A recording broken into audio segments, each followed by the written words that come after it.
Well, no, this is now we're live. Oh, okay. Right on. We just went live. I waited. Yay! Welcome to Chatterbox 45. Always discriminating. Fucking goddamn cold. Always discriminating against Minutiae. Yeah. Yeah. I don't know. Nice. That seemed clever to me. I don't know if that was really that clever though. That's fine. It's definitely better than nothing. I mean, that's true. That's true. It's gotta be tough to keep. No title. You got to keep coming up with them, dude. It's tough to keep it original, I guess. Well, I just go with whatever is kind of irritating me a little bit in real life, and then just try to like go with that. If that makes sense. Yeah. Goddamn, Macanaro. Right out of the gate.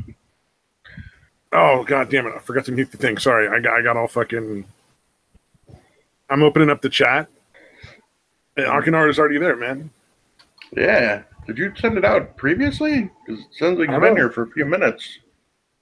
Maybe I earlier than I thought it did. I don't know. Didn't say we were live. Yeah, yeah. Oh, it's that pre-live thing that it does. Because it must be right when you send out the link to me or whatever that it shows up like, hey, this is gonna, getting ready to start or whatever. Okay, cool. I thought you had to schedule it to do that, but I don't. That's what I really should start doing is scheduling the event so that all I got to do is fucking start it. Yeah, get everybody chatting. Yeah, and it was really funny. People do that. Like this whole what do you call it? Fucking net neutrality thing. Like net neutrality is a good thing. Like we want to make sure that that there's no weird like you got to pay extra if you want to see certain sites, or you got to fucking you pay for a certain number of megabytes per month, and then anything over that they can charge you like $5 million for fucking more megabytes and shit. Like it's all around a good thing and generally accepted. And I'm like debating against Politipod and MC about like why it's not really a good idea, and there's a whole host of reasons why it is a good idea, and they're saying it isn't. And then I realized why nobody debates them, because after a certain point we're like debating minutia and they just don't know what they're talking about. Oh, gotcha. See, I always thought the net neutrality was a good thing. It is. Yeah, it absolutely is. They were saying it wasn't, and I was just like trying to point out like all the obvious reasons why it is, and then they started getting into weird minutia, and then I just like it occurred to me like why nobody debates them. Oh, I gotcha. I'm like, that's why nobody fucking wants you on their channel to debate, because you just get into minutia and then you just refuse to acknowledge like the truth of certain things. Like, gotcha. There was a Supreme Court decision against one of the acts that the government put in place to try to censor certain websites. And they're like, that'll keep any company from blocking websites. No, it won't. It's a completely different thing. Yeah, it's not the same issue, basically. Yeah, without net neutrality, there's no legal check on a company for not providing access to a website. They're not required to. Yeah. Net neutrality is what makes it work that way. Yeah, I haven't gone full in depth into it, but I was like, this should never fucking happen. I signed. It's one of the few petitions I actually ever signed, dude. Oh yeah, I sign it every time it comes around. Yeah, for sure. Yeah, it's one of the few things I might actually throw money at. Yeah, no, I think it's hugely, vitally important. Well, I mean, I don't know if people remember when the internet started, they used to charge by the I think it was megabyte back then. Like now it would be gigabyte, but back then it was like by the megabyte. Data, and you could end up with huge bills at the end of the month, just going way over without realizing it. And it was the same way as like cell phones, when cell phones were price gouging, and that these things have to be like regulated and reined in, because with the internet, with just regular phone lines, with electricity, the infrastructure is already in place. So it's really not. You're not going to get all these new startups that are going to challenge these old companies, because they just don't have the money to. Nobody's going to have the money to build either the infrastructure or rent the infrastructure from the people that are already own it. Yeah, it's going to be impossible. Competition is going to be essentially all but impossible. Yeah. At this point, it's not entirely impossible. But it would take somebody like Trump or Soros to sink all their money into infrastructure and to create a new company. And that's not a realistic expectation. And especially not if you think that they're going to be on the consumer side or provide something that the consumer wants at a better price. They're going to want to make their money back. And like we've seen like price fixing, even in like animation studios where they fix the wages that they'll pay the animators. You know, if you don't think they're going to start price fixing on the internet when it's like 4 companies that run everything, you're out of your fucking mind. Just think that's not going to be. Yeah. Corporations have shown themselves to be so benevolent lately, you know. Yeah. Of course they will, just out of the goodness of their hearts. Yeah, it was just very entertaining, but they started getting into minutiae, and they're like, oh, well, you know, the Constitution applies to everybody. I'm like, no, it doesn't apply to private companies. It's been shown time and time again that, like, they can get away with violating people's rights in a whole mesh of different ways that are completely unconstitutional, but allowed. You know, I mean, from little things like if you work at, like, a Walmart, I think Walmart does this, where they search you on the way out. At the end of your shift, they go through your bags and pat you down. The police could never do that. Dude. Yeah, the police could never do that. And they're like, oh, you have to sign up to agree to that. I'm like, well, yeah, because every company requires it. But the signing up to agree to that part, the whole thing has been challenged and deemed legal, despite it being incredibly unconstitutional. Yeah. Like, yeah, it sounds like illegal search and seizure. Oh, it is. It's completely illegal. But you sign it. You sign an agreement. Well, that actually shouldn't nullify the Constitution. Yeah, that's the thing. You shouldn't be able to fucking sign the agreement. Signing away your constitutional rights should not be valid. The only time it should be valid, legally speaking, is when you're joining the military. Yeah, you're joining the military. You're willfully surrendering a substantial amount of your rights for the purposes of your own government, because it's the only way to really run a military. Like, you just can't. You can't get meshed in like, you know, civil rights when you're talking about military stuff. I mean, there's, you know, if somebody's working in the intelligence department, the freedom of speech thing, I'm sorry, they can't tell people shit. Yeah. You know, and I can understand, you know, gag agreements that companies have you sign where you're like, you're not allowed to talk about company business outside of the company and potentially, you know, screw them over. Right. Proprietary. Yeah. You work for corporations. You hear proprietary all the goddamn time. Oh, yeah. Well, I worked for a small company that made microwave circulators and isolators, which are equipment that goes in cell phone towers. And I had to sign all sorts of agreements to not pass on that any information about how they're made and how they were, you know, tested, tuned, all that kind of thing, how they worked. Yeah. No, I had to sign that just selling the fucking cell phones, dude. When I was working for Verizon, I had to sign all kinds of shit like that, too.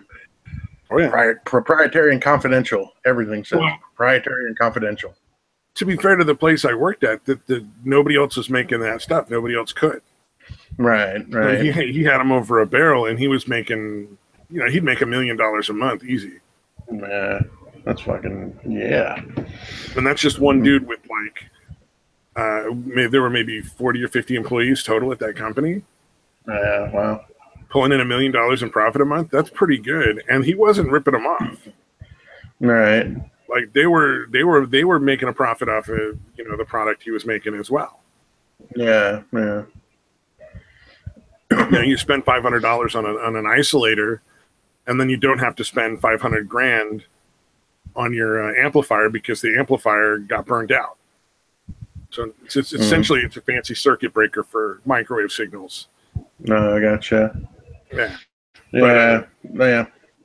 At us as salesmen, like there's going to be fucking something that we're going to know about that was so proprietary and confidential. You know what I mean? Well, you know, the new sales plan, what you're going to sell products for, and that kind of stuff. Maybe, I don't know. It's such yeah, even that. It's like, I'm sure at this point, if you go to work at a fucking gas station, there's probably a proprietary information agreement. Yeah, you have to sign away any ideas you come up with while you're working. Yeah. Oh, William and Akinaro are 2 regulars. Yay. Yeah. This is our Thursday podcast early because Thanksgiving. So Right. I will be out of town. I don't know if you're out of town or not, but no, I'll be staying at home for the most part. Although I'm still not sure if we're going to the in-law, my ex-in-laws or whatever, but most likely. yeah, I'm not sure if I'm not sick, I'm going tomorrow. Mm. If I'm sick, You I'll getting be staying sick home. or? I still got that cold. It's lingering. Yeah, It's not terrible, but I'm like, do I want to fucking? I mean, is it really cool to go and like share this with everybody? Like, I'm already baking pies, which makes me a little uncomfortable, but I'm gonna glove up and mask up. Mm. Just put on a set of nitrile gloves and some fucking a breathing mask, so I'm not fucking putting germs in everything. But still, Well, they probably get cooked off if you're cooking it, but yeah, still. no, they're no bake. They're not baking pies. So, like, one is an apple pie. That's obvious. That's easy. That's gonna get baked. But the other two are the kind where you just whip the stuff and make like a weird custard kind of thing, and then throw it in the pie shell and let it sit in the fridge overnight. Oh, gotcha. Yeah, like a French just buy mine. Making pies is kind of labor intensive, isn't it? Nah, man. I mean, I last night. Don't be an ass, share your germs. No, dude, I'm not gonna do that. Yeah, bringing up germs for everybody. So last night I baked the pie shells. I just pressed in the pie, bought the pre-made pie crust, pressed it into the pans, filled the bottom inch or so with rice, which in the future I will use beans because rice is a little harder to get out than beans. But and then covered the edges with tinfoil so they didn't burn, and then baked it for 12 minutes, 15 minutes, somewhere in that range. Yeah. Oh, okay. I thought you were making the pie crust yourself. If you use a food processor, pie crust is actually easy to make too. Oh, okay. I don't know. For some reason, I thought that was a shitty thing to have to do, but I guess not. Pie crust is not bad. It's butter, salt, flour, sugar sometimes, depending on the kind of pie crust you're making, and cold water. Yeah. Okay. And all you got to do is you just got to get the butter transferred into the flour real quickly without getting it warmed up. But even if you get it warmed up, once you formed the pie crust, just sit it in the fridge for 20 minutes before you bake it. Okay. So it'd make somebody a good wife. You know what, Stenchever? I would. I'm exceptionally good at cooking, baking.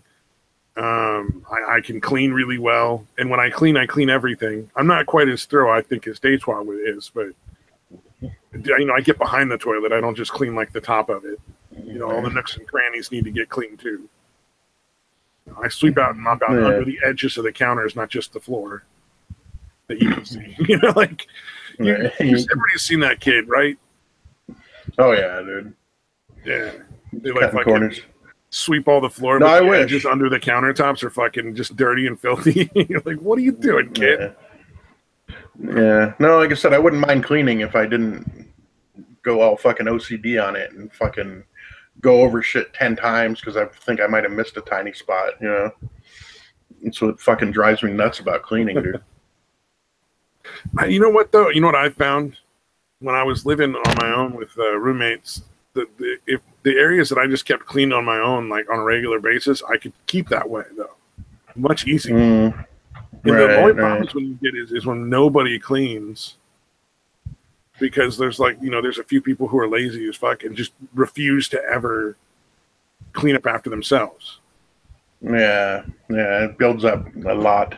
Yeah, well, my brother and my dad are like that. I mean, there's like tables full of just junk that they've just thrown on the table that they don't even want anymore, but they won't throw away or allow anyone else to throw away. That's weird. They won't let anyone else do it either? No, like they want to keep it. They're never going to use it, but they want to keep it. I'm like, man, if I haven't seen something for 6 months, throw it the fuck away. Yeah. Because if I haven't seen it for 6 months, I'm not going to go looking for it in a year. Yeah. I have that tendency, but I don't. I do recognize that, no, I'm never gonna fucking use this shit and throw the shit out. My dad was really bad about that shit. Yeah, I think if it weren't for my mom throwing fits, wherever my dad lived would probably be a fucking episode of Hoarders, dude. It's easy, man. It's easy to get there. I can see myself getting there too. I try to be on top of it. Yeah. Like, there's certain things like, oh, I'll definitely use this, but I'll only use it like during the holidays, so I'll put it up in my closet. Right. But it's easy to get into like, well, maybe I'll need this someday, and I can't read. I mean, if I throw it away, I'm just gonna have to buy another one. Yeah, shit like that makes it tough. I'm like, probably not, but maybe. Yeah. Oh, William asks, William says, "So you sit when you pee?" Yes, because I'm not a fucking savage. You sit on a toilet when you pee, and then you never have to clean piss off the floor. It's so awesome. Yeah, that is true. I should start doing that. I mean, especially at night when you get up and you're like super tired or some shit, and you're like, just, you gotta go pee before you can go back to sleep. Yeah. You turn the light on, you're fucking all blind because you're not, adjusted. Just put the seat down. Don't turn on the light. Sit down, pee. You don't miss anything. There's never pee all over the floor. And then boom, you're done. And you're comfortable while you're doing it. You get to relax. Right. It's not like I'm talking about sitting down on a urinal. Right. Yeah, might as well. And while I'm down there, I might as well fucking rub one out. Shit. He thinks you get better at aiming if you masturbate more. It's not even about aiming, man. I'm just lazy. I am a lazy fuck. And if I can sit down instead of standing while I pee, I am going to sit down. Oh, man. Oh, no, we don't have movement. Movement sensor lights in homes are very rare in the U.S. Mainly because a lot of people spend a lot of time just sitting around, like watching TV and shit. And so the lights would just constantly be turning off on, and they just get real pissed. Or can you imagine if like the steam from your shower confused your bathroom light sensor? And then just flicking on and off. It just turned it off, and you can't turn it back on. You're in the middle of the night. You're like taking a shower or some shit. Ones that only kick on at night. That's weird, man. I wouldn't want that. Although, you know what? Considering the number of people in my house who just leave lights on and walk out the room, it wouldn't necessarily be a bad thing. Yeah. I used to be really bad about that, but yeah, definitely gotten better. In California, the fucking PG&E raped us and continues to do so unabated. Our government won't step in and regulate because they're fucking Democrats and they're getting paid on the side. Right. Well, so they're politicians. I don't know if the Republicans would be any better. True, it has nothing to do with Democrats. I don't know what I shouldn't have said that. That's true. What happened is in 2001, 2002, PG&E got a lot of regulations removed in California. So they immediately shut down 3 or 4 of their major power plants and then pretended that they had a power shortage. And use that in order to triple the costs to the consumer. Wow. So where I was living with a couple of dudes. We were just like renting a house together, like roommates, and our power bill went from $60 a month to $180 a month plus. Wow. In the space of just from 1 month to the next, it just went up immediately. Was there not a huge uproar about that? There was. And fucking the government would just not step in because it's California, and unless it's benefiting the politicians directly, they don't give a shit. Yeah, that's fucked up, man. And they continue to justify this all through environmental laws now. Oh, wow. So because environmental laws, if you use more electricity than X amount per day, they get to start charging you at a premium rate. And it's to encourage people to use less electricity. It's price gouging, essentially. Yeah.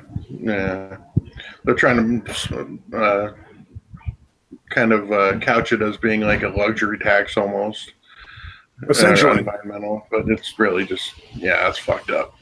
Yeah, and they're trying to do it with water too and stuff like that, where it's like, well, if you use more than X amount of water, we get to charge you a whole bunch of extra for it. And it's like, in a drought, that's reasonable, and you're doing that in order to keep people from just abusing everyone else's willingness to cut back during a drought. There's always going to be that asshole down the road that's just going to keep watering his stuff and fuck all you people. I'll use all the water. I don't care. Like they need to be fined. Yeah, washing his car every day. Yeah, and then those kind of people, they need to be fined and eventually like arrested and put in jail because they're putting everyone else at risk because if we don't have water, people are going to start dying of like dehydration and shit like it's been in nursing homes first, but it's gonna get. Yeah. That's true. Yeah. How long has it been a fucking drought? It's been decades now, right? We didn't have a drought this last summer. Oh, okay. We didn't know. But most of the last, 20 years, right? Like a vast majority of the last 20 years or so, right? It's been drought-like conditions without an actual drought for most of that, but it's only been like a real full-on drought maybe like 5 out of 10 years. Okay. All right. Like half the time, I want to say. And I'm just gauging that by whether or not there are like water rationing regulations going on.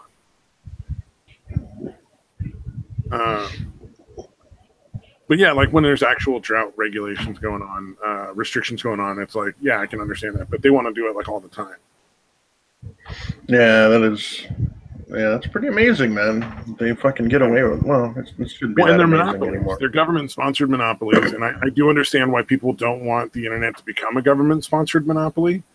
But I'd love it if the internet were as reliable as PG&E or the water company or the sewer company. Right. You know what I mean? Like, I'd love it if they were that fucking reliable. Let's be honest. And at this point in time, aren't they essentially a necessity for everyone? Yeah, pretty much. I mean, technically they're not, but yeah, they pretty much are. I mean, that's just how you get jobs. I mean, it's virtually impossible to get a job without having some sort of internet interaction at this point. Yeah, it's just true. People use it to communicate like a phone. A phone is a public utility. I don't see why the internet shouldn't be a public utility, to be honest. It really should be ruled a public utility because that would give us a lot more protection, even more so than the net neutrality. Right. Yeah. See, here we have 2 different companies, and because of that, they're both pretty good companies. You got APS and you have SRP. I haven't checked it in a really long time, but I remember at one point several years ago, we had like both companies were like in the top 8 like rated energy companies in the country. See, and it's slowly starting to get more competition in that. But at the same time, my concern is certain types of industry will always end up going back to monopolies. You know what I mean? Like, eventually they'll always come back. It's like the bells. The Ma Bell thing. Like, they always end up becoming a monopoly again and again and again. Yeah, somebody ends up winning and fucking soaking everything else up. Yeah, it's pretty crazy. Yeah, we'll see. I mean, Amazon seems to be the next big one. Right. They seem to treat their employees like shit, apparently. Oh, yeah, they're the worst. They really are not that great to their employees for the most part, yeah. Although I think that's partially because they want more people to quit so that they can get more robots in. Yeah, I was thinking about that with their fucking wanting to do drone deliveries and shit. Yeah, they're trying to fucking cut down the human workforce as much as possible. Yeah. Well, and everybody wants to say that that's like a minimum wage thing, which is just so dumb. I'm like, man, it don't matter what the wages are. A robot will always be less expensive over time. Like, if a robot breaks, you don't got to pay like a settlement. You just got to buy a new robot. Yeah, robots will not sue you for millions of dollars or whatever they're suing for. And a robot doesn't need a 15-minute break every 2 hours. Yep, no sexual harassment suits, no fucking none of that shit. And even when if you took all of that out and you just considered wages, at the end of the day, the robot, you're going to spend like, $100,000 getting that robot in place, but that's going to be $100,000 plus maybe a couple grand in maintenance over the next 10 years. Yeah, you'll be making back your money very quickly. You'll have made your money back within 5 years easily, and then it's all profit for the next 5. I mean, it's just super easy. I wonder what's going to happen with more automation, because there's going to be vast amounts of people that don't have fucking jobs to do. Well, Akadara says there's going to be jobs for there's going to be technician jobs, but that's not going to make up for the amount that are lost. Honestly, like as much as I don't like the concept, I'm thinking it's going to have to go towards a system with everybody gets paid a certain amount of money every month, regardless. Yeah, the universal minimum income or whatever it's called. Yeah, your universal income, or something where it really does. Or something where like the number of hours that's a standard week and how much you get paid is going to have to drastically change. So, like at a certain point, it's going to be like a 16-hour work week, and you get paid like $50 minimum wage per hour or something to offset the lesser hours. Because at the end of the day, like, I'm sorry, the concept that somebody should just be able to get robots that we've all worked towards getting to this point, like it's sort of like a thrust of humanity, and then everyone else should just starve to death is ridiculous. Yeah. Like that's not a reasonable expectation. Yeah, well, when everything's fully automated, then maybe at that point, then maybe communism or socialism might actually be feasible. I would think some form of socialism, because there's always going to be work that needs to be done. But there's always going to be, there's always going to be like the arts, entertainment. There's always going to be, to a certain extent, like restaurants and hotel rooms and stuff.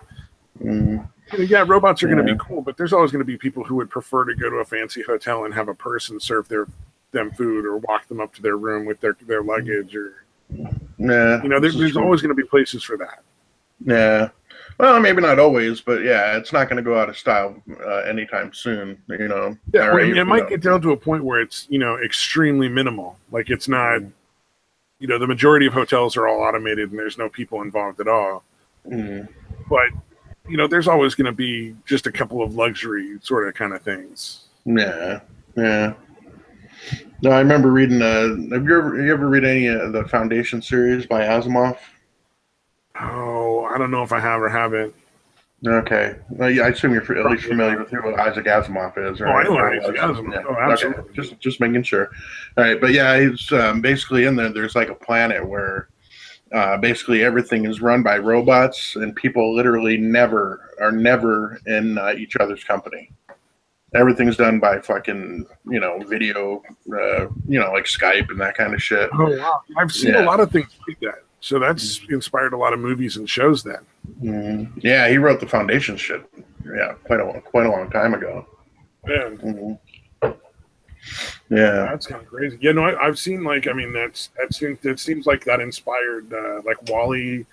That Bruce Willis one where everybody has like robots that run around in their place. Like they never leave their apartment or actually deal with an actual person.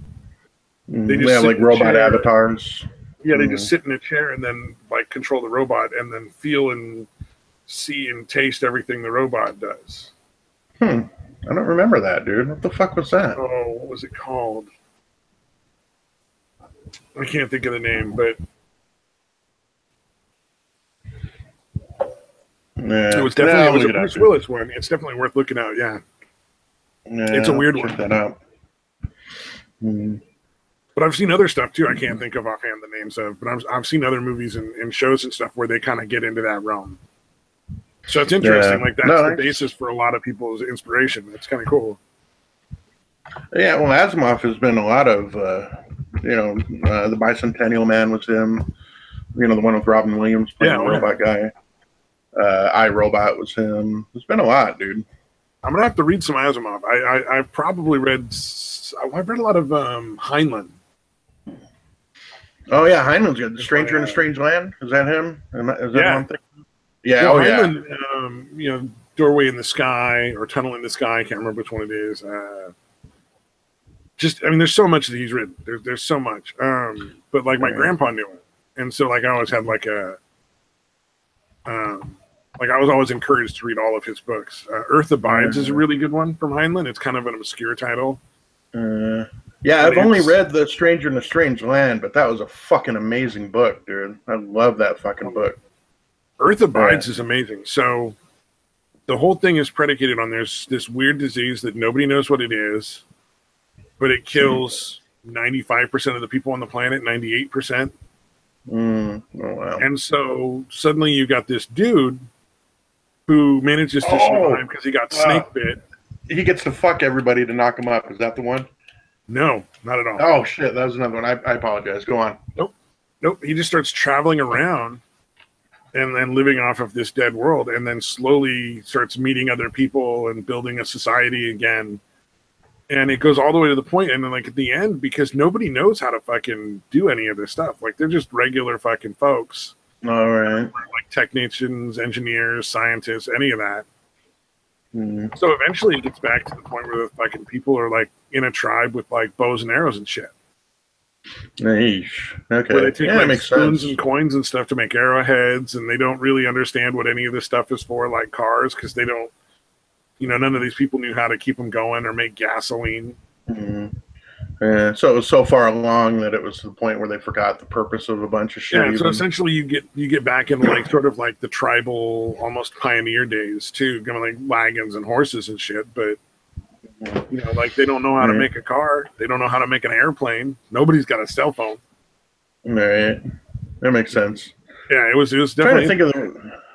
I'm trying to think of the one I was confusing that with, but I remember reading a story about that where a fucking dad like tells his son like you're gonna be thankful for this one day, and it's basically a thing where essentially all the guys are like essentially impotent, and his son is the only one that's not. So basically, if anybody wanted to have a kid, he had to fuck their wife or whatever to have a kid. Yeah, that's kind I cannot remember. Yeah. Maybe it was a Vonnegut story? No, I don't think it was Vonnegut. God damn. Dude, anything by Vonnegut. Like a great job. Yeah, exactly. For everybody, but. Can you imagine? Yeah, if you were the only one and every single person that wanted a kid had to be fucked by you. That'd be fucking awesome, dude. You could charge a shitload of money, first of all, because the demand would be ridiculous. And then, you'd have to in order to fucking not be constantly harassed. Yeah. You'd need to have like security. You need to have, because there'd be people trying to like seduce you all the time and shit. Like, because there'd be a lot of people who really want kids. Mm-hmm. Honestly, I think at that point you'd be better off just trying to sell semen. Right. Yeah, I think it was his choice, and he was like, "No, I've got to fuck you. I'm not jerking off and fuck." It's a selfish thing, but what are they going to do? I fully agree. They don't have a choice. He's either going to fuck your wife or you're not going to have a kid. Can't argue with that. Yeah. I was looking through the list here. Nightfall, that was a good one by Asimov. It's basically a planet that had like multiple suns in the sky. And then basically every, few thousand years, there would be like a day where there was no suns in the sky. So people didn't know what night was, basically. There was always a sun in the sky. So, yeah. So basically, every few thousand years, night shows up and people fucking freak out and start getting all fucking homicidal and crazy.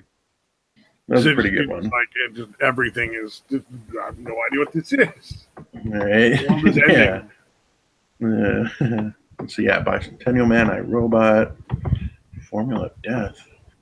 Have they not made the? I'm surprised they haven't made the Foundation stuff in the movies. Well, the one you just described to me, the one with the night, sounds like Pitch Black. Clearly, Pitch Black has drawn some inspiration from there. Right. Yeah, a little different, but yeah. Well, it's a little different, but I'm saying the inspiration.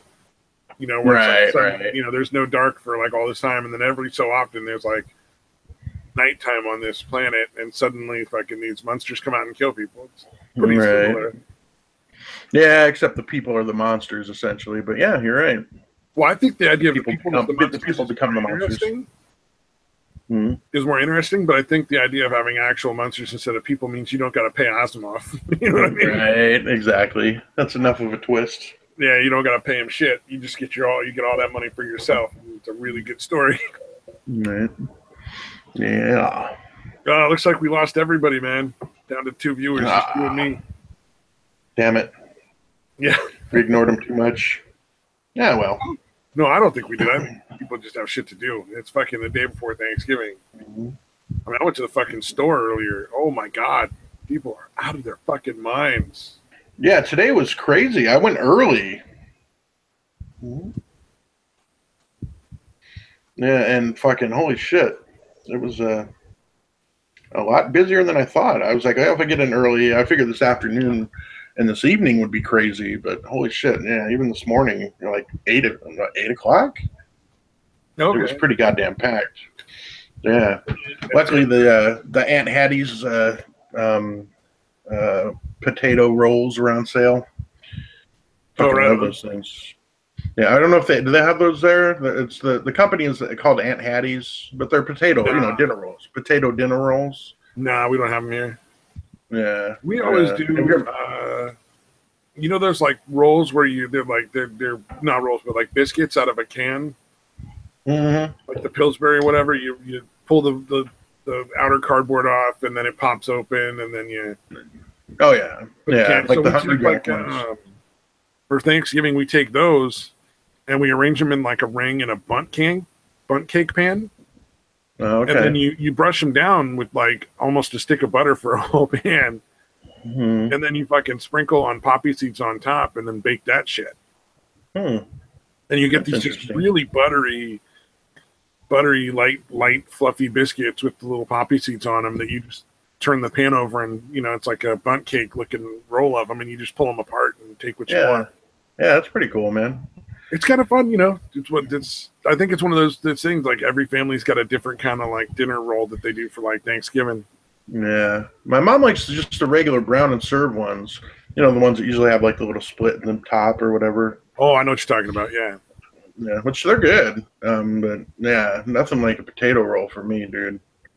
Oh, yeah, I think it's all good. It just depends on what you're eating. You know what I mean? Like there's certain kind of rolls that are better for soup, and there's certain kind of rolls that are better for stew. And if you're having like a casserole with dinner rolls on the side, you might want a different kind. I don't know. Just, for me, it's one of my habits. Yeah, this is true. It's like potato rolls, almost everything. It's just they're a little thicker than most, I guess, and pretty moist. So like if you're trying to use it to sop shit up like gravy or whatever, it doesn't work the greatest, but it still works pretty well. Yeah. Well, it's like I like a roll that's a little bit sweet if I'm doing like barbecued sliders. You're talking about shred meat, and then it's mixed in with the sauce, and you're making like a slider. Oh, like the King's Hawaiian, or is that too sweet? I don't like it that sweet. I'll still do it, but I like them a little less sweet than that. But just like a potato roll. Yeah. No, I'm with you, man. The King's Hawaiian, I do not like, dude. They're too fucking sweet, and I don't say that about anything else. King's Hawaiian would be like a dessert almost. Seriously. If you were to make some sweetened cream cheese or something and kind of like fucking stuff them with it. Right. Maybe melts a little chocolate on the top. Like a croissant. Like a croissant is actually supposed to, in France is a fucking pastry. Yeah. And here we use it as fucking bread because everything we eat is way too sweet. Well, I don't know. That always fucking cracks good me once up. in a while, man. They're good once in a while, but I prefer croissants just like on their own, plain with like maybe a little butter and like a cup of hot cocoa. That is really good. Yeah. Yeah. Well, again, that's what they were. That's what they originally were, or that's what they are in France. Is a fucking pastry. Dude. I do like them with sausage and egg. I'll be fair. Like a sausage, egg, and cheese with croissant, like breakfast sandwich, is not bad. I like the Burger King ones, dude. I've always loved the Burger King ones. Oh, but if I'm doing Burger King, I'm going to do the biscuits. The biscuits are better than the croissants in my mind. They're both good. Have I had? It's been a long time since I've had the biscuits. The ham. I always get the ham croissants, dude. From Burger King. So you go ham. I think ham would be better than the croissant. I always get the sausage. Yeah. No, dude, ham. Dude, that's why when we get ham for like Christmas, like a spiral cut ham or whatever, I always get croissants, dude, and eat the ham. Yeah. If I was going to do the ham, I think the croissant would be my preference. Yeah, it's really fucking good. I think the reason the biscuits are my preference is I always get the sausage, egg, and cheese. Mm. Yeah, no, that's probably why. Because again, I think that's the ones I usually kind of push. But no, I've because you can get ham, bacon, or sausage. I always go with ham with the croissants. Yeah, no, that makes sense. I would think if I was gonna do that, that's the way I would go. Yeah, but you're right. Yeah, sausage definitely works better on a biscuit. Or bacon, if you get enough bacon in there. But yeah, generally the places do not put enough bacon on their fucking biscuit things. You know what I mean? Oh no, never. No, there's never enough bacon. There needs to be at least twice as much, and there just isn't. Yeah, you want to. Although Carl's Jr.'s is pretty good. I don't think I've ever had Carl's Jr.'s breakfast. Yeah, it's good. Well, again, they make a burger with a fucking egg on it too. Oh, that's kind of cool. I gotta do that. Yeah, like that. Yeah. No, Carl's Jr.'s breakfast stuff is really good. Yeah. Well, I mean, I've done the burger with an egg on it. Just on my own. You guys have Whataburgers? That's the way they used to do them originally, and it was good. Oh, is it? I didn't know that.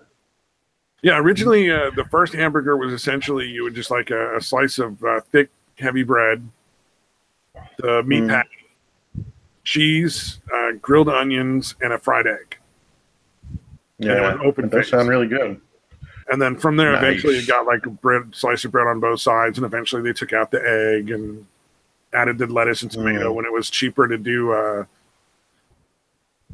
lettuce and tomato than an egg. You know, essentially, like it's all been about like how the money affects it. You know, it's like that's why. Oh, is it Chicago hot dogs that come with like fucking all sorts of shit on it, or is it New York? Yeah, it's Chicago. Chicago. It's because it became so expensive to get food that people were happy to buy the hot dogs with like essentially like a salad in the bun with the hot dog because you got a whole meal for a lot less than anywhere else. Right. That's crazy. And that's how that developed, you know, because they were like, you know, one hot dog and you're full. Mm-hmm. Yeah, it makes sense, dude. That's crazy, though. How food is driven by what's available. Necessity. Yeah, pretty much. Yeah. Although, do you guys have Whataburgers? No, we don't have Whataburger. It sucks. I've heard they're really good. I'd love to try them sometime, but yeah. Well, the burgers are fantastic too. They're up there. I rank them pretty close to In-N-Out. You know, they're really good. We got In-N-Out. Yeah, no, I know. We didn't have them here for fucking ever. The only time I'd ever get to eat it In-N-Out was like when we went to Magic Mountain or something. But yeah, I'd rate them right around In-N-Out, dude. In-N-Out, it's good quality. Oh, good. But their breakfast, they have a really good biscuit and gravy. It's like, I don't know, $1.50, and you get a good decent sized biscuit and a fucking pretty good tub of gravy with it. Just stay away from Taco Bell with breakfast. I think you're fine. Yeah, dude. Yeah, I have a tough time eating. It's not bad, but it's just when you've had real Mexican food, it's really hard to eat Taco Bell, man. Yeah. Well, I don't know if you've ever their breakfast. They had these. They were like waffle tacos, and it was like it's like a waffle taco shell, and then you put egg and sausage or bacon and egg with cheese in there, right? I was like, that actually sounds pretty decent. You know, like that'd be kind of cool. Give it a shot. Right. I order it. There's like 2 pea-sized pieces of sausage in there, and like maybe a spoonful of egg. Oh, with cheese on this waffle thing, and it was gross. Yeah. And the waffle was soggy, and it was just like, oh man, I'm never eating that breakfast again. Right? Yeah. Well, they kind of do that with their fucking tacos, dude. Is they don't put nearly enough meat, and they put a shitload of fucking lettuce. You know, and I don't know. Do that around here anymore. The ones I've been getting from Taco Bell are actually, you know, very little lettuce and mostly just like, well, there's still a lot of lettuce, but they actually have enough meat. But you know, I don't know. Yeah, that might just I don't know. Because I don't like a lot of meat on my taco. So yeah, see, I don't like a lot of lettuce. I usually get them without lettuce a lot of times and just a bunch of cheese. That works. Yeah. I'm a fan of like lettuce and sour cream and hot sauce and the meat in a taco. Yeah, I'm with you on everything but the lettuce, dude. Yeah. Well, I don't know what my issue is with the lettuce, man. I do not like lettuce on burgers. I don't like. Well, I shouldn't say I don't, but about half the time I do not get lettuce. on my burgers, dude. Yeah, like a Whopper, I usually will. A Big Mac, I usually won't. And then anything else, the average ones I usually don't, like a regular. Well, the regular Burger King stuff doesn't generally have lettuce anyway, like a regular double cheeseburger and that. But yeah, I don't like a whole lot of lettuce. I always order whatever it is the way it is. I'm weird about that. I almost never ask for like something to be removed. No, I do it all the time. I have to, man. I don't like tomato or onion, dude. Or I rarely. It's weird. Sometimes I'm in the mood for them, but I really don't like tomato or onion, dude. Oh, see, I love me some tomato and onion and lettuce on a burger. That is where it's at for me. Yeah, like the Whoppers, a lot of times. Yeah, no tomato, no onion, extra pickles. I'll substitute mustard for the mayonnaise sometimes. Yeah, I do a lot of substitution shit, dude. Yeah, nothing wrong with it. I have to. It's all set up for doing that. Your food's probably fresher than mine. That's the other reason I like doing that. Yeah. Trying to think. Oh, the reason I was bringing up the Whataburger was the breakfast thing. They have, again, the biscuits and gravy. They have it's called breakfast on a bun, where it's essentially like either it's an egg, cheese, and then either again bacon or sausage, and they put it on the same bun they use for their hamburgers. Oh, that's really good. That sounds pretty good. Yeah. Like the sausage, well, either the sausage or the bacon, they have like the picante sauce that they give you with it, and it's really good with that picante sauce on it. Oh, I bet it is. Yeah. Well, it's like breakfast burritos at Taco Bell are shit, but Jack in the Box has really good breakfast burritos. Yeah, like I love breakfast burrito from Jack in the Box. It's really stuffed with like egg and sausage and bacon and cheese and hash browns. Like they do it up right. Yeah, pretty much everything at Jack in the Box is really good. Yeah, unless it's just something you don't like, or I don't know if their bacon ultimate. There. That's the one thing that's one of the places where I always order the same thing. Like Jack in the Box, I always get the bacon ultimate with the curly fries. I can't get anything else. Right. No, everything else is but you're right. The bacon ultimate's hard to pass up. That is fucking fantastic. Well, they used to do chili cheese fries, which I really liked, but I haven't seen that in a while. But then their cheddar potato wedges are pretty damn good. Yeah. And I don't think they have the French toast sticks. I know they did away with them for a while, but I thought they might have brought them back. The French toast sticks were really good there. Oh, I would imagine. Just because everything they do is so good. Yeah, I don't know why they fucking stopped. The only problem is I don't eat fast food anymore, really. I mean, I try to avoid it, except at the very most I'll take once a week, but I prefer like every other week or maybe once a month because it's just so many calories. Yeah, for sure. I was looking at there's some sort of new burger that Burger King has, and it's 1,500 fucking calories. Right. It's 3/4 of your fucking daily recommended calories in one fucking burger. Yeah, although a Whopper's up there already too. A Whopper with the fucking mayonnaise and like if you get cheese on it, it's up there too. The bacon ultimate with fries, you're basically, if you get a shake on top, you're ordering 2,500 calories in one meal. Yeah, it's fucking insane. But yeah, I love the curly fries. Yeah, you guys have Arby's, I assume, right? Arby's, yeah, we have Arby's. Yeah. They're just, unfortunately, they're one of the ones that burned down. Oh, so we're not gonna have Arby's for a while. Yeesh. Yeah, I like theirs. Curly fries. I like the roast beef sandwiches, man. Tastes really good to me. All their stuff was good. I was a fan of Arby's. Yeah, they're just a little out of the way from where we live, but. Oh, gotcha. Yeah, no, those are really good. Trying to think of, what else do they get there? Yeah, they actually have a good Reuben now. Yeah.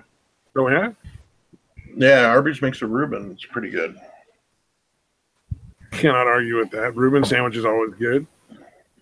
Yeah, although I kind of prefer, I'm not a big fan of rye or marble rye or any of that shit, but it's still good. But I prefer sourdough, man. I prefer sourdough to rye. I have to go with rye. I can dig what you're saying. I prefer rye. Yeah. No, I don't mind it. Although the marble rye, like I like the crispy rye, like the regular rye bread, where it's usually crispy and thin.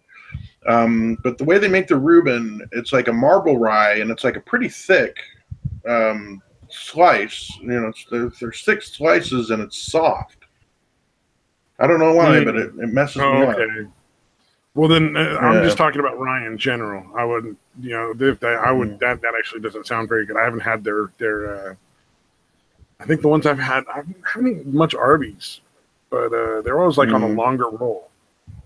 A couple times I went. Yeah. No, this one's more like an actual sandwich because they have a few things they do that's just basically a sandwich.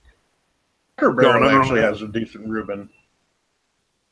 Surprisingly, although actually Cracker Barrel stuff is all usually pretty decent too. And I love the fucking store. I love the Cracker Barrel store, dude. All the old timey shit. I've never been to a Cracker Barrel. Oh no shit. Yeah, you guys have them, or you guys have them? Just never been one. I don't think we do. Yeah.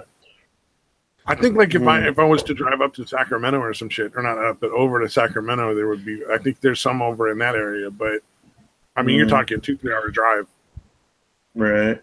But it's basically like when you first walk into a Cracker Barrel, it's like the little store section, and then you go to the other side is the restaurant. You got to walk through the store, but they'll have a bunch of like old timey games and toys and shit and candy.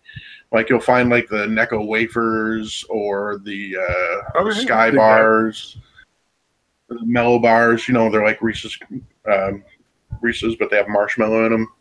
Like Reese's peanut butter cups, but they have marshmallow. Yeah, they'll have shit like that. That is like again not really around anywhere else anymore. Or like the little wooden guns that have like that shoot rubber bands. Like they have a what do you call it? What the fuck is Jesus? I cannot think of the name. You fucking hang up laundry with them. Laundry's probably in the name. Is it just laundry clip? Is that right? The little clips, dude. Yeah, no, I get you hang up laundry with. All right, I don't know why I can't think of the fucking name, dude. But yeah, it's got that. You pull back the rubber band and then you release it with that. It'll have shit like that. Clothespin. You're thinking of clothespin. Yeah, clothespin. Yes. Jesus Christ, I'm a fucking idiot, dude. All right, but yeah, so it's got a bunch of little old timey games like that and shit. It's a pretty cool spot. Well, this is a trip. Yeah, I'm fucking buying a backup hard drive, and it wants to include installation, and I'm like, it's a portable fucking hard drive. You don't install it in anything. You fucking you plug that motherfucker in. That's all you do. Oh. But you can pay an extra $80, and I guess they'll show up and plug it in for you. That's you fucking don't even hilarious, have to give it power. Wow. Oh, okay. I thought you were saying saying it includes it for free or something. No, they want to charge you extra for installation, and I'm like sitting there going like, "What are you installing?" Yeah, that's pretty funny. It was a surprise. Yeah, that is pretty weird. Like if you own a computer and you don't know how to do that yourself. Yeah, plug in a flash drive? No, you'd have to be out of your fucking mind. Yeah. Oh man. Fucking weird. Oh, man, What a trip. What a trip. Okay, I've got something I want to share with you. Yeah. What do you got? This one I thought was bizarre. Just fucking beyond bizarre here. I got some stories to cover. All right, here we go. Liberal Canada becomes first Western country to legalize bestiality. Jesus, dude. You gotta fucking not. And here's the thing. It's according to the law, citizens are now allowed to have sexual relations with animals as long as there's no penetration involved. So it's really not legalized, but it sort of is. Like you could, I guess, rub your dick on an animal, but you can't put it in the animal. Jesus, dude, that's weird. That's fucking weird. It's not fucking weird. The court ruled this by a 7-1 majority. And then if there was no penetration, it wasn't technically bestiality. I guess I see it, but it should at least be some kind of cruelty. You know, I don't know. Man. Yeah, there was a fucking. I guess the animal doesn't really know what's going on. I guess it's the same as petting for the animal. I guess I don't know. That's fucking. Well, I mean, like, trying to think of the reasoning behind it. Like, my brother thought it was weird, but I was like, I gotta give the dog a bath, and I gotta take a shower. Why not just take a shower and give the dog a bath at the same time? Yeah, and wash him with your cock. No, I just wash the dog because I'm like, the fucking dog is always freaked out about being in the bath. Maybe if I'm fucking taking a shower while I'm giving the dog a bath, it'll feel more comfortable. It won't be as freaked out. Yeah. And he was like, "That's so creepy." I'm like, "I'm not gonna fuck the dog. Right. I'm just gonna rub it down with shampoo and clean its fur. You know, get over it." But yeah, that's not weird. I don't know, rubbing your cock or your vag. No, that's real weird. I guess the only thing you could do is, I guess, the peanut butter with the dog trick would be legal. Where you rub peanut butter on your dick and then the dog licks it off or something. I guess that'd be legal. I don't know. I'm not really going to dig too far into it because it ain't really my game. Yeah, not my thing. But yeah, that's fucking. That's that's out there. I don't know. And then let's see here. I had a couple that were kind of sort of follow-ups. Yeah, I continue without supporting the Washington Times. I'm cool with that. Sarah Silverman has fallen in love with Trump voters. So she actually came out and said, she said it's weird how when you're face to face with somebody, it's harder to be an asshole. Yeah. Yeah. It took her that long, this many years. She's fucking in her 40s or whatever, and she's barely figuring that shit out. You know what? Let's be fair. She finally figured that shit out. Yeah, yeah. I imagined a couple of small paychecks, and she was like, maybe I shouldn't fucking, disengage with half the potential audience and treat half of the people who might be at my show and want to see me do my comedy and treat them like shit. Yeah, yeah. Tell her to pass that along to Patton Oswalt and the other fucking... Yeah, legit, man. I agree, legit. Well, the thing is, like, I think I tweeted something about this to somebody, but, like, people have forgotten how to have a civil disagreement. You know what I mean? Like you like the ham and croissant better, I like the sausage and biscuit better, but we don't need to fucking yell at each other or fucking call each other Nazis. Yeah, dude. Yeah, imagine that, no dude. Point. Like, fucking, if you fucking disagree with anything and I fucking think, you're the fucking enemy. Yeah. Yeah. Or it's like... No, it's that adversarial... God. I was trying to think, like the Blair White and Red Pill Black. Like, I come down as I think they're both kind of out of it in that thing. You came down, you're like, well, I thought Red Pill Black was worse. And I was like, all right, fair enough. We don't agree. Right. You know? Yeah. But we don't need to be like Red Pill Black and Blair White. Even on that, it was more, I was kind of on the fence with Red Pill Black, and I already...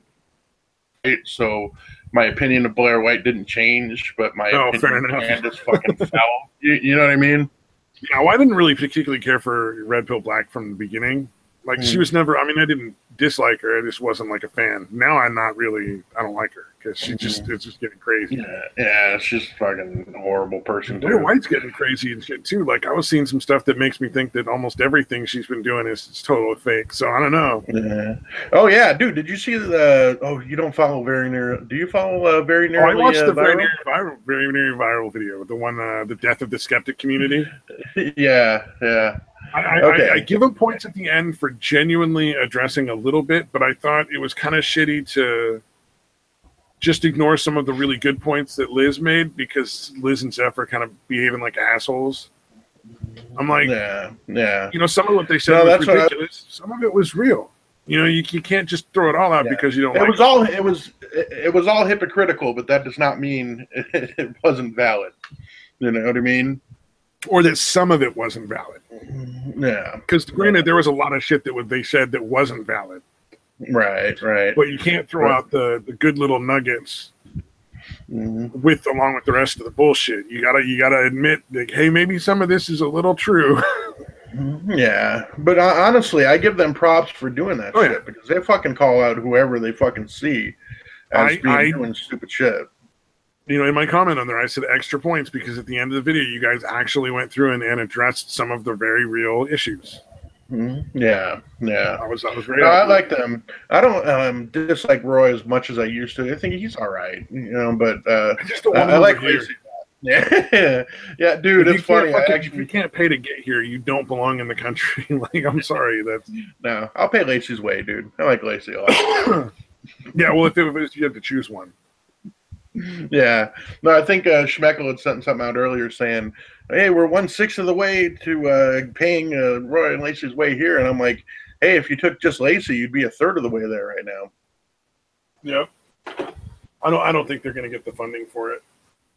Yeah, it's weird. Or it's going to take not that much interest, dude. Yeah, I think they're gonna have to get real jobs and save money if that's what they want. Yeah, indeed. Like no offense to YouTubers. I'm sure making YouTube videos is a job. Like I don't disagree. Like you do a lot of work on it. But if it don't fucking pay you enough, then it's not a real fucking job. Yeah, exactly. If it's not paying you enough to easily get over here, then wait till you get bigger, or again, like you said, get a real fucking job too. If you're living in your mom's house with no heat. Oh shit, Engelhart. Is Engelhart still here, or did he fucking... Did you see his comment? First thing I heard was watching. We were going over stuff. Yeah, it said first thing I heard was wash him with your cock. Oh, nice, Engelhart. Yeah. Yeah, welcome. So we're back up to. Nope, he's gone. Damn, he's already gone. We're back down to 2. Yeah. Oh, wow. It was 3 when I just checked, and then 30 seconds later, we're back down to 2. Can't ignore the chat. They fucking get upset and they bolt. Engelhart is probably at work, so he probably saw we were on, popped in, and just to say hey, and that's what he heard. He was just like, "All right, guys, what the fuck is this shit?" Yeah, I didn't think Arth would do that. I think, well. Oh, that's right. I have a little follow up on one of the things we covered. It is Breitbart, so take it with a grain of salt. But they're saying 22% of the resettled refugees in Minnesota test positive for tuberculosis. Oh wow! Which is one of those stories we covered. Exactly, was one of the big problems with the mass immigration is these people bring a lot of diseases with them. Yeah. Tuberculosis ain't no fucking joke, man. No, it's not, and it can spread, and it's especially if it's a different. What you call it, different strain than what we normally have in the U.S. It could be even worse. Yeah. That one's incredibly infectious, and if it's one that most people here don't have any kind of immunity to. And most people, it's hard enough to get people in the U.S., but most people understand that they got to fucking quarantine themselves for a certain period of time and wear the mask and keep from spreading it. But you get a bunch of fucking ignorant people who from a third world country who just don't even understand how this shit works. They don't fucking care. Yeah, they're fucking the ignorance of science and all that. Yeah. Since they're still living in the fucking whatever century Muhammad was alive, they're still living off of the rules from that time. Yeah, exactly. It's like they just, to them, they don't understand what you're talking about. So it's like you can't explain it in a way that's going to make everybody who comes over here like not do that. It's like it's even difficult to get native Mexicans to stop throwing toilet paper in the fucking corner of the bathroom instead of in the pot. Oh yeah, I forgot about that shit. You can't flush toilet paper. Yeah, I remember that because I worked at a Mexican food place, and a chick from Mexico was fucking throwing her fucking shitty toilet paper into the trash, dude. Yeah. Trash, I guess, but I was like, no, that's not how it works here, man. It's okay to go ahead and flush it. Yeah, and it's not even like a case of like there's any animosity or anything. It's just like, no, the plumbing in Mexico, they're trying to be polite. Right. But it takes a long time to get people to figure out and to trust that you can actually flush it down the goddamn toilet. Yeah, that the Although, plumbing here. I'm not. It's not as bad. I mean, if you're throwing toilet paper that's used that way in the trash, I mean, people throw their dogs' poop away and their cats' poop away. Yeah, so really no big deal. But but if they're just throwing it in a fucking corner or something, that is fucking nasty. Yeah. We eventually had to put a fucking can there in the gas station I worked at because our boss wouldn't let us put up a sign. We were like, can we put up a sign that says in English and Spanish, like toilet paper goes in the toilet? It's perfectly fine. It's no plumbing issue. Yeah, I've never seen that anywhere else, dude. That's crazy. And then he wouldn't let us do it. He's like, it to be racist. I'm like, how the fuck is that racist? Right.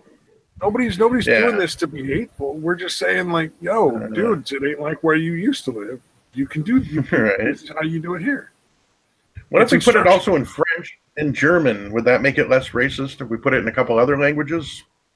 I don't understand. It was such a ridiculous thing. And it's like, if I were going to Mexico and I didn't know already, like I already know now, that you don't throw the toilet paper in the toilet, I'd love a fucking sign that says don't throw that shit in the toilet.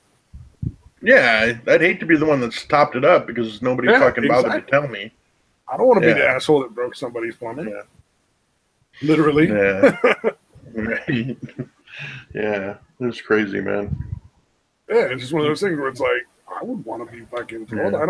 I can't imagine that they're less human than I am. I'm sure they would appreciate exactly, that. Dude. Really gross over here, and nobody does that. Yeah. I don't see how it's racist, dude. That's fucking ridiculous, dude. It'd be like people from like Asian countries, don't stand on top of the toilet. You sit on the seat. Right. Like that's because in a lot of places, man, it's not safe to sit on the seat. Here it is. Right. In a lot of places in Asia, you're just squatting over a hole in the ground, and it's a whole different get up. Like they don't even know what our toilets look like comparatively. Yeah, that's weird that they haven't. Yeah, just being difficult. Like, come on, a toilet's a good idea. A hole in the ground, it's not. Just fucking. They just don't have the what do you call it? Porcelain. They don't have the whole plumbing system at all. Yeah. Oh shit. Okay, I get you. Like there may be plumbing systems in some of the homes and stuff. Like, well, and depending on which part of Asia you're going to, clearly. Like if you're going to a major city in China or like Japan, or even like Thailand or something, they're going to be plumbing and it's going to be fine. But a substantial part of those countries are still in the third world.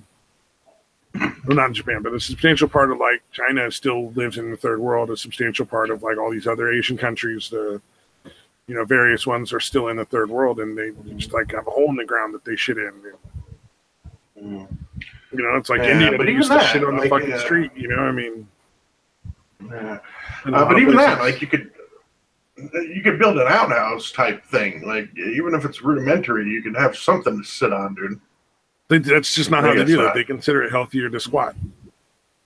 Yeah. Consider it unhealthy to shit. All right.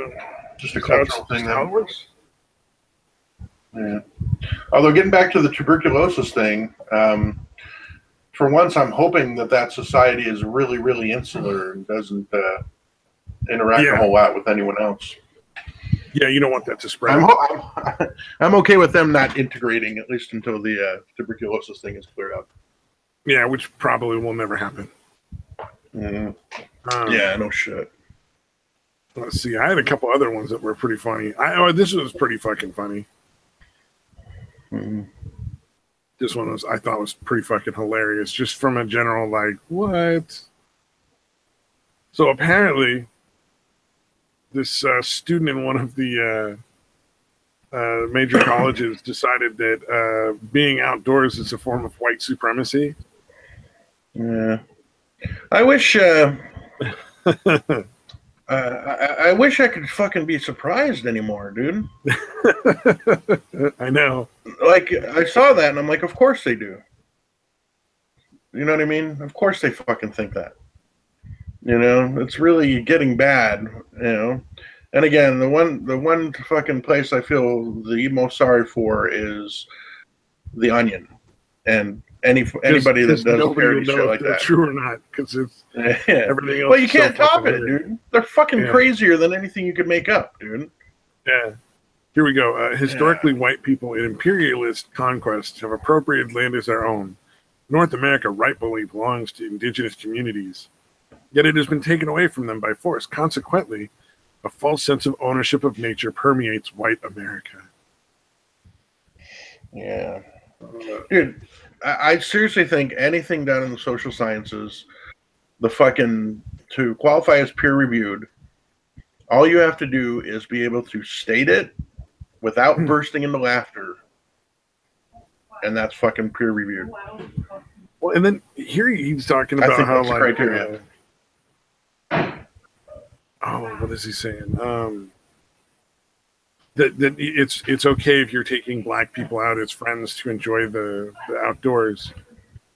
But like nobody's trying to keep people from enjoying the outdoors. Yeah. It's a weird. The white liberals or the leftists, I should say. I don't want to lump them all in, but the white leftists are fucking incredibly racist, dude. They just fucking express it in this weird fucking way, dude. It really is. It's bizarre. It's this condescending fucking racism, dude. It's this fucking, you poor fucking ignorant fucking stupid minorities. You poor people. You can't do anything on your own because you're so pathetic. You can't figure out how to get an ID to vote.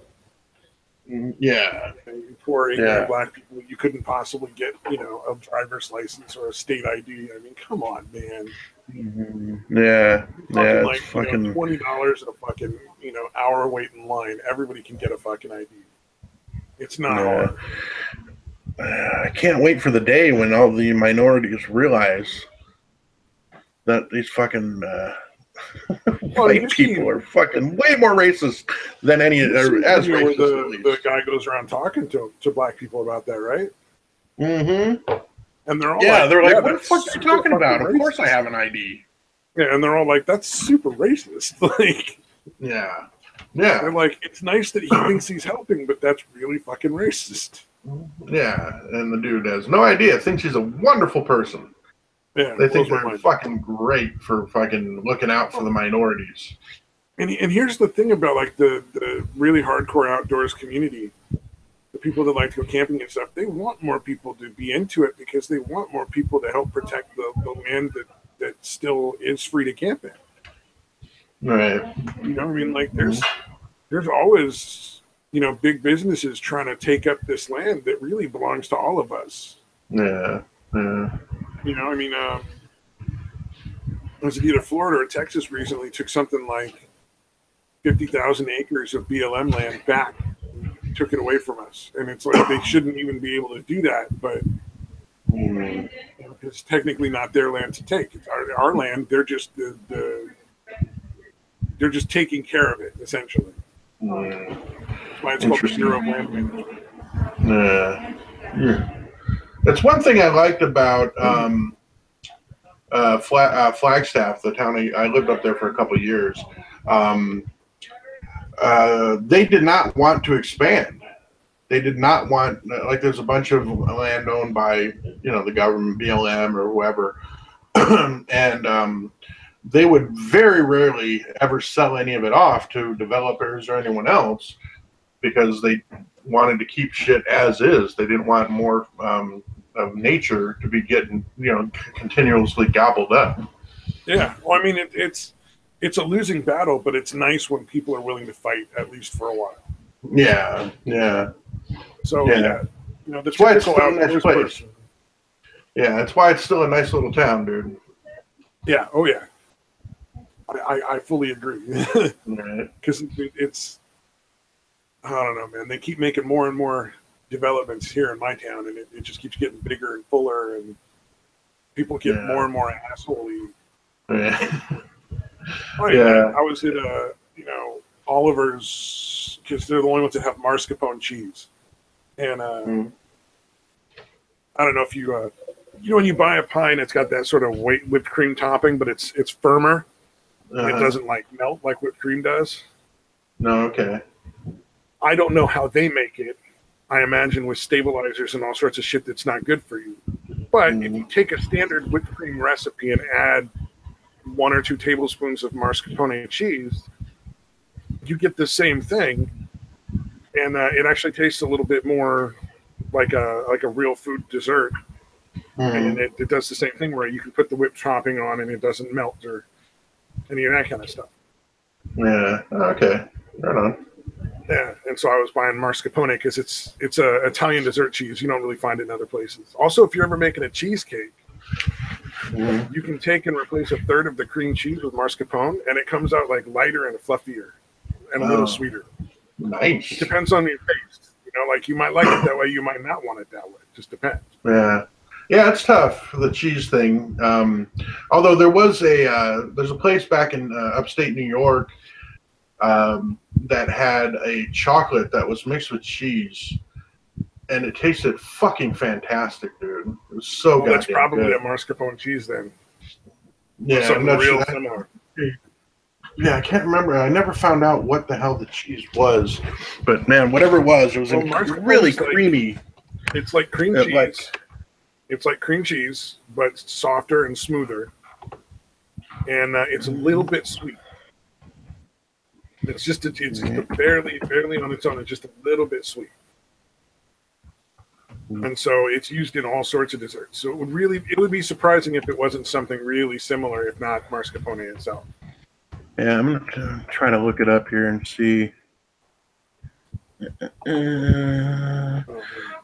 like I said, it's like fudge, but it's really creamy. Like it still kept its shape really well, but just really creamy, really really light, dude.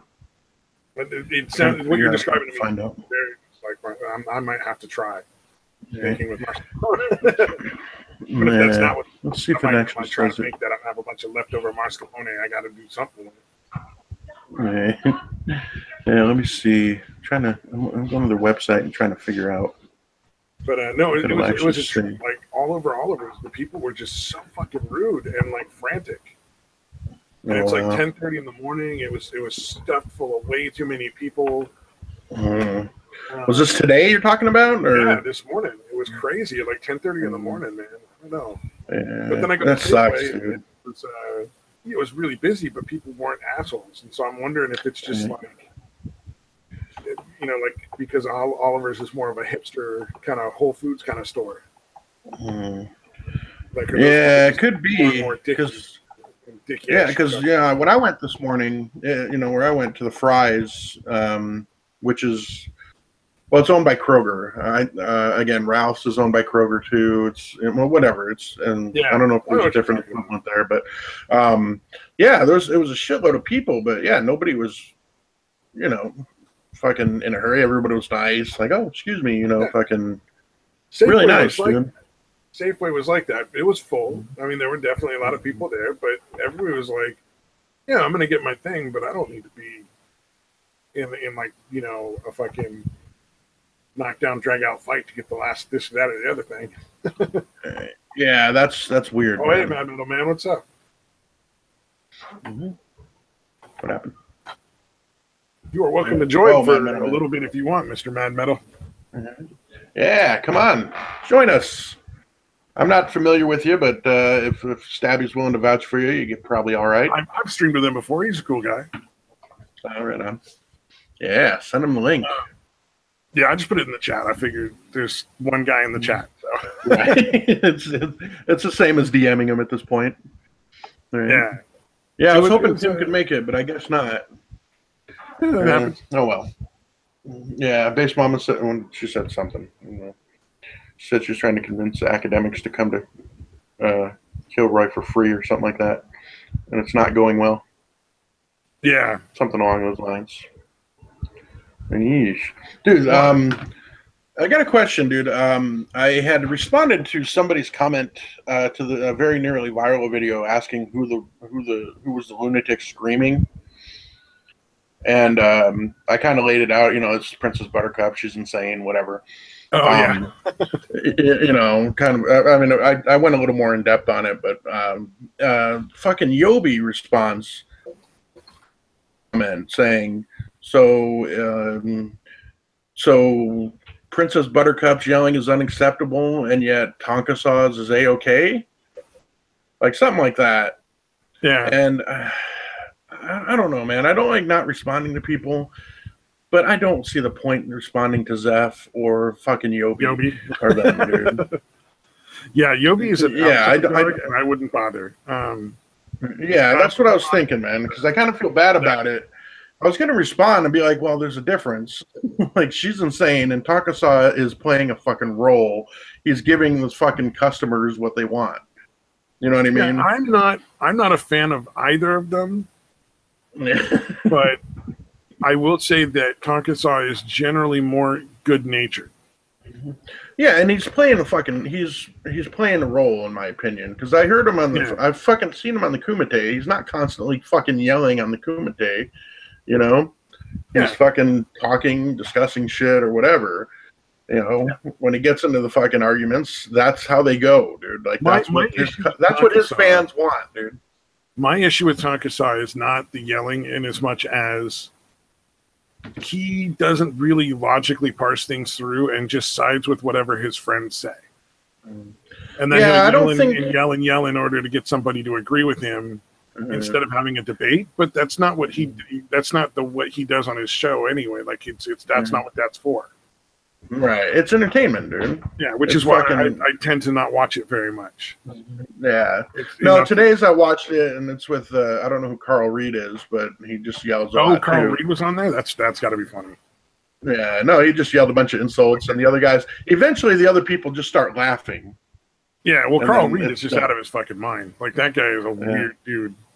It's got to be a character. He cannot fucking legitimately fucking, or maybe not. Maybe he really is that fucking crazy. But that's the feeling I got listening. That was the first time I'd fucking heard him. Because again, I only, I watched Kumite a few times. Because again, for the longest time, I dismissed Tonkasaw as this guy just fucking yells and doesn't really make any arguments. Which is still pretty valid, but I mean, the Kumite, when he gets on there, he's actually all right. On his channel, when he's doing it, like, here's the thing. So if it's in Kumite, I don't give a shit. Mm-hmm. You know what I mean? Like, that's what he does. That's what his show is all about. If people are having an actual debate on something where, like, it really matters to them getting to, like, what's real and what's not real, and he shows up and just starts yelling because his friend says one thing, so he's just going to agree. Yeah. Then I have zero tolerance for it. Yeah, no, that's the thing. The only time I've seen him do it was with Zeph, and what he has said is, and which is probably from what you're describing is almost certainly bullshit. But he's like, dude, if I'm done listening to somebody, if they're just gonna fucking bullshit and lie, I'm not gonna fucking bother debating. And I get where he's coming from, but I don't think he fucking understands when people are bullshitting and lying, or when they just don't agree with him. Like, I don't think he can tell the difference half the time. Yeah, that's true. He could be fucking assuming that on anybody who disagrees with failure or any of his friends. Yeah, you know what I mean? It's sort of like it's like a half and half. Mm-hmm. And it's like, look, I mean, I would love to have almost anybody on here just to chat with and just be like, hey, come on in and talk, and we'll just fucking have a discussion and see what everybody's got different opinions on shit. That's kind of fun to explore. Yeah.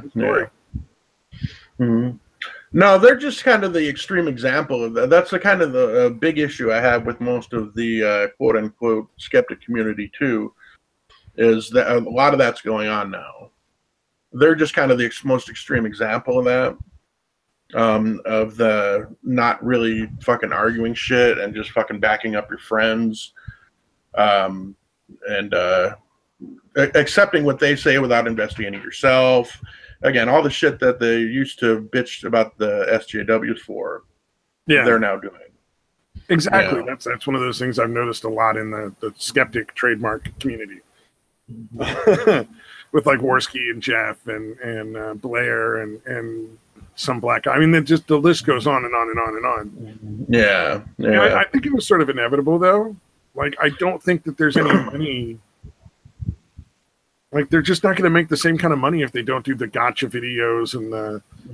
Yeah. Like, that's actually one of the things. Yeah, that's one of the things I kind of put in the comment on the very nearly viral video is, I think one of the big things is Patreon and their patrons. I don't think they can change their mind, or I don't think they can do anything other than, again, the gotcha videos and the they can. Bullshit.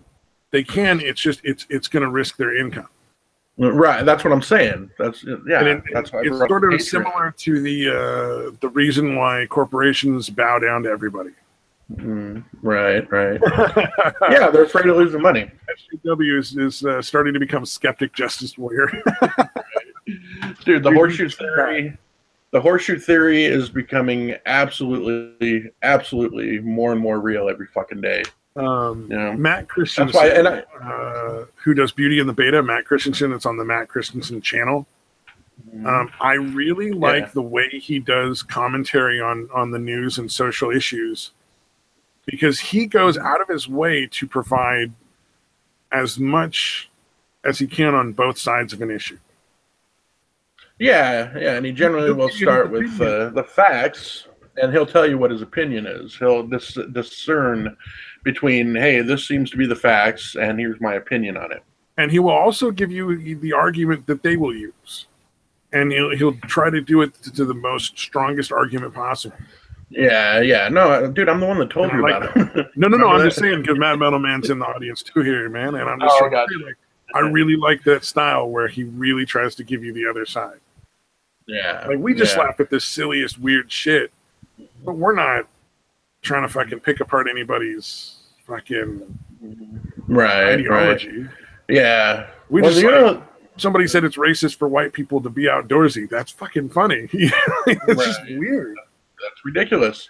Yeah. Well, no, it's the same thing with, who else is really good is Ranthony. He caught a lot of shit for his, defending Amos Yee's right to fucking free speech. But that's kind of where the line is. How do you have to defend that? Yeah, Amos Yee's a fucking weird dude who's gone fucking way out off the wall creepy. Yeah. But he still has every right to say it. I mean, unless he's actively doing it, I don't care. Yeah, that's the issue, man. He's despicable. And dude, Ranthony said that a bunch of times. He fucking kept saying it. Like, I do not agree with him. I do not agree with him on any of that. Or everybody that he agreed with him, right? Yeah. Well, I think part of the problem was, and I got sucked into this too. Like, it wasn't until almost the end of his first live stream about Amos Yee that I was like, oh yeah, you're right, because I wasn't listening because I was pissed. I have a fucking kid, and his title of his video was "I support Amos Yee and you should too," and that's a bad way to fucking word it. You know what I mean? It should have said, it's a clickbaity way to word it. Yeah, exactly. Yeah, and I even, because I kind of put a comment telling him, I'm like, dude, I was pissed through most of this video. Like, I kind of apologized, like, okay, I'm sorry, some of my comments might have been out of line, which I'm still a lot tamer than most people, because there's a lot of people like Ranting Munty and other people that were fucking just yelling at him, essentially, through the chat. Well, he is welcome on this channel anytime. This guy seems like a cool dude. Right. Yeah. No, he's a good guy, man. I bookmarked his page. I'm going to have to check his stuff out. I mean, he's got I think 3,000 videos, so I might not be able to check his whole catalog out. He's good. Some of his stuff out. Yeah. Plus, in his follow-up video, he mentioned my comment. So, that's another quality I really admire in the YouTubers. Oh yeah. Hey man, if somebody really disagrees with me and leaves a comment on a video, I will address it. If it's a irrational comment, I might just have a laugh if it's some silly like trolly shit. Right. Well, no, mine was essentially, hey, I was pissed at the beginning of your video. Then I kind of calmed down and actually started listening to you because, again, this is a topic that it's not even a reaction. It's almost a fucking reflex. It's a fucking visceral, emotional fucking revulsion that you feel anytime fucking pedophilia is brought up. Oh, yeah. No, I absolutely agree. And I kind of fucking threw that in the comment too. And I'm like, then I calmed down. I realized you're right. He has the right to say this shit. I was kind of like, I don't really agree that it needs to be debunked because I think it's ridiculous. But I don't know that for sure. And he actually brought up a good point that, when they started talking about having kids going through fucking hormone replacement therapy and transitioning at 10 years old, you would have done the same thing, and that's fucking true. I would have fucking laughed at that, and it's fucking happening now. So he's saying we need to fucking be able to debunk this shit. You can't just say he's fucking crazy and fucking dismiss him and ignore him. You need to be able, you need to be able to refute his arguments. Well, I was going to say, keep in mind, there are places where pedophilia is practiced regularly, and nobody is seemingly being harmed by it. Mm-hmm. And I don't. I'm not justifying it. I'm just saying, like, there are places where it's a normal part of everyday life. Yeah. Well, have you wait? I think did you actually listen to what Amos He said at all, or have you heard what he actually said? I've heard what Amos He said, and I don't agree with what he said, and I don't necessarily agree with what's going on in these other areas. But I do want to make a point that a substantial amount of the harm that pedophilia causes is in people's reactions to the victim. Yeah. Well, no, the reason I was asking that is because the main thing by far that people have an issue with is him saying that fucking babies can consent to sex. Oh yeah, no, I know. He's absolutely out of his fucking mind. I'm not trying to justify MOC. I'm trying to point out some of what he said is rational. Yeah. Just a tiny little bit that if society considered it acceptable, it probably would be not harmful to people. However, that doesn't make it an idea or right. You know what I mean? Yeah. No, but that's that's what he's saying is, you ignore them, and people are gonna, if there's anybody on the fence, which maybe I have too much faith in human nature. I don't think there's a lot of people on the fence. I just like to be honest when it comes to certain things. No, but I just think there's not a whole lot of people that are on the fence about it, but I could be wrong. I don't know that for sure. So like I'm okay with them fucking taking the time to debunk it. I don't really think it's necessary, but again, I really would not have thought it was necessary for the 10-year-olds transitioning genders either. So it's a really valid point. Well, where's the it's like a Polynesian island or something where essentially like the young boys will engage in oral sex with adult men. Oh yeah, I remember you talking about that. It's part of like becoming a man. They have to like ingest the semen as part of becoming a man, and nobody's like traumatized or anything because society just considers it to be like a standard thing. But I mean, there's also places where they dig up fucking corpses and dance with them, and it's considered appropriate. I'm not saying, I'm just saying, if we could somehow take the stigma away from the victims, I think we could lessen the amount of damage that has occurred. But I don't know how you would do that without. Yeah, that's tough. The people that do it, because I don't want to tolerate the people that are abusing children. I want them fucking dead. Yeah. Well, that's the thing. I don't know. I just think fucking people that old engaging in that kind of activity with kids that young is by its very nature predatory.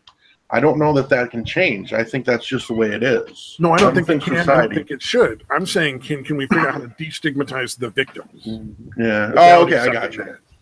Yeah, so without making the victims feel bad and feel shame and that kind of shit. And everybody looks at them like there's something wrong with them. And if we could figure out how to make them less, I don't know, they're almost as reviled as the people that do it. It's almost like they're like stained with some sort of fucking sin or something, like this weird fucking thing that people like just hanging over them. Yeah, it's not as bad as other places where they're actually considered like impure or anything, but I get what you're saying. And if I don't really feel that towards any of them, but you're right, it definitely happens. Well, it's definitely pretty prevalent. We can figure out how to make it so that the one thing didn't happen, but we still, put the people in jail. And personally, I think if you commit a violent sex crime, I think you should be executed.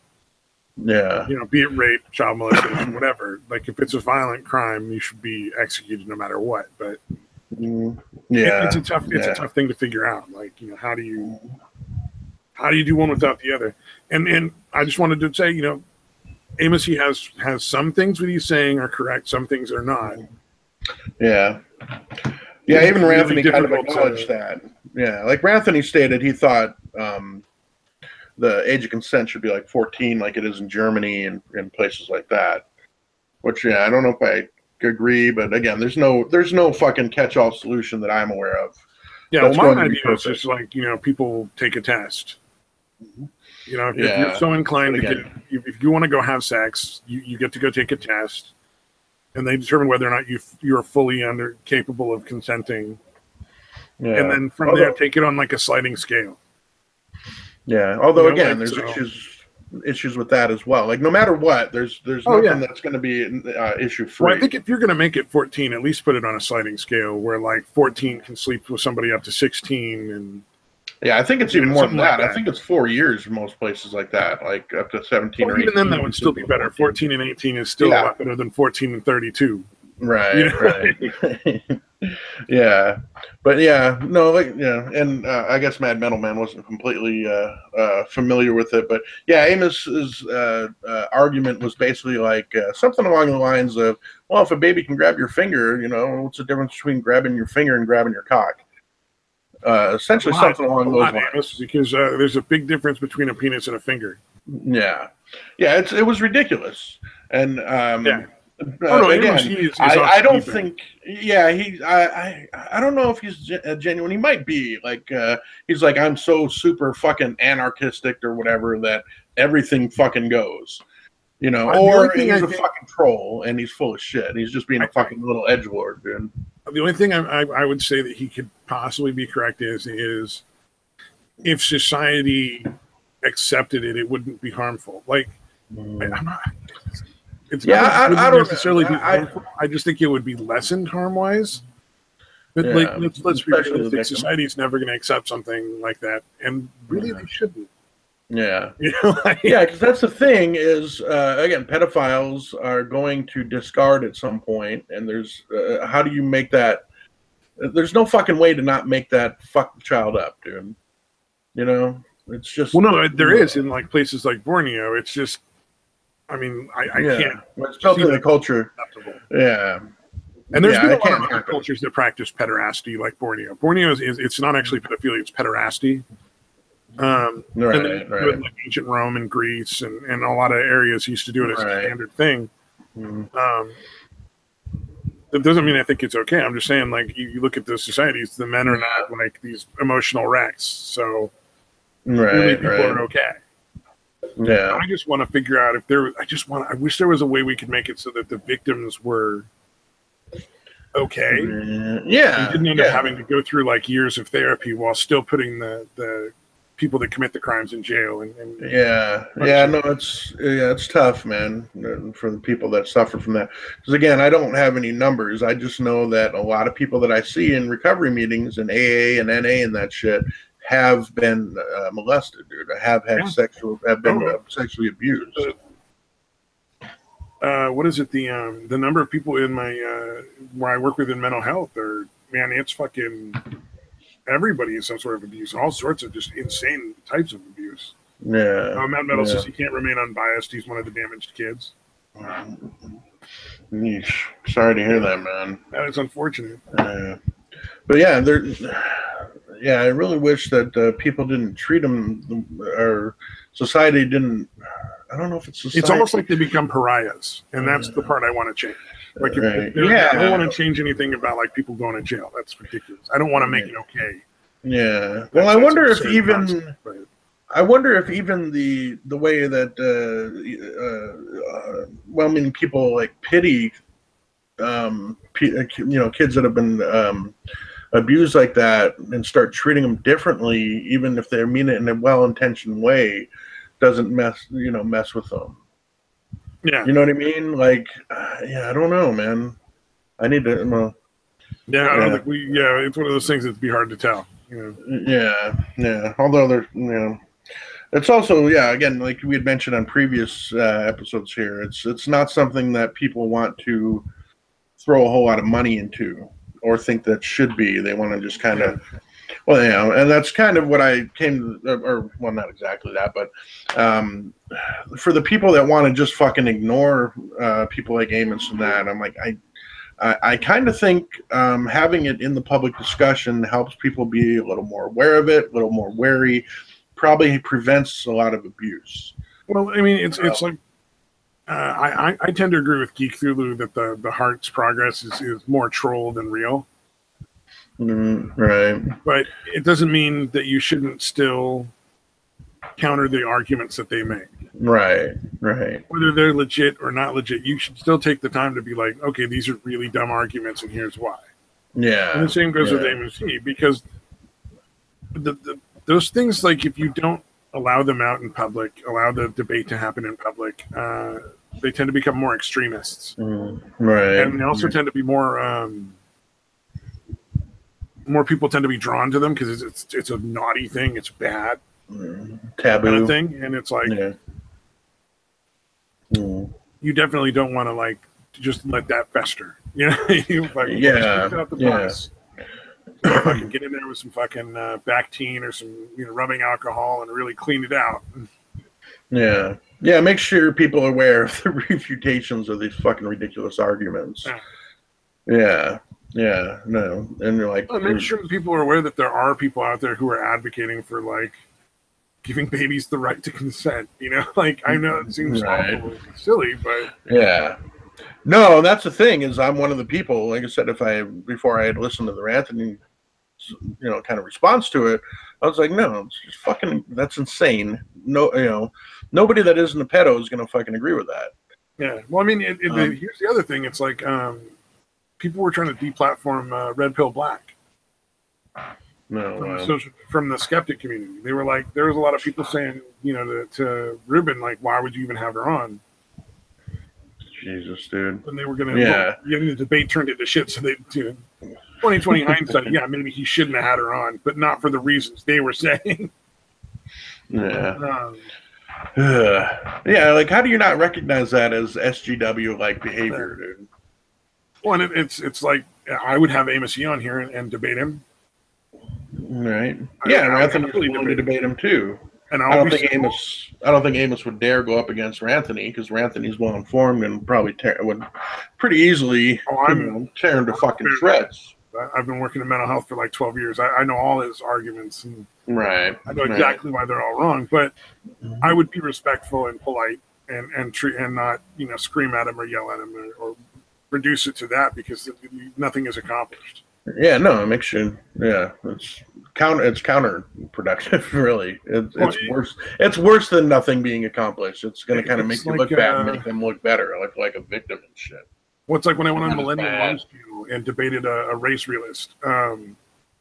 They were so surprised that I was polite, and I'm like, "Look, man, I'm not here to change your minds. Your minds are not going to change, and we all know that, and you're not going to change my mind." Mm-hmm. We're here to talk to the people that are on the fence and hopefully sway them to our cause. And nobody wants to be like, oh, I'm going to join the guy that's just screaming and yelling like a fucking petulant child. Mm-hmm. Right. Nobody wants that. That's the other thing. If you watch Anthony's videos on this, because he debates, what's his name? Phil. I'm going to have to look it up now. But he debated the guy, and the guy was a fucking idiot, dude. He kept saying, because Ranthony, at one point, Ranthony's making the point that, Amos Yee, he says he's not a pedo, and until I learn otherwise, I'm going to assume he's telling the truth on that. You can advocate for something and not actually participate in it. He made the example of, you can advocate for the legalization of drugs and not, use drugs. And the guy disagreed with that. The guy was like, no, if you want to legalize drugs, you're at least you want to do drugs. And I was like, that's so fucking not true. I'm like, there's plenty of people that should be able to fucking do cocaine as much as they want. I'm not ever going to do cocaine. Ever. Right. No. Yeah. What the hell is the guy's name? That's silly. It's like, I think it's perfectly reasonable for an 18-year-old and a 14-year-old to be like in a relationship. Right. And they end up banging. At 18, I never would have dated a 14-year-old. It would never have been something I was interested in. Yeah. Oh, Phil Elmore was the guy's name. It was, I guess, kind of like an anti-feminist type person. But yeah, I could not believe, dude, he looked fucking ridiculous, dude. It was all fucking emotional appeal bullshit, dude. No fucking logic, nothing, dude. The argument I was in with Politipod and MC. Like they were like free market, free market, free market, and I'm like, and Egal Matru brought up, the infrastructure is already in place. They already own it. This is going to make it much harder for other businesses to start. And then I'm talking about, look, in the past, we've seen like telecommunications companies become like these incredible monopolies. It's really common. It's a really easy thing to have happen again. We've seen what happened in Australia. The Australians are just getting fucking raked over the coals for their internet costs at a much more excessive rate. We've seen prior to this, when cell phones started and when the internet started, weird ways of charging for data that didn't make sense, had nothing to do with cost, and that just were price gouging the people. Right. We know that the sites, that these ISP providers want to block sites.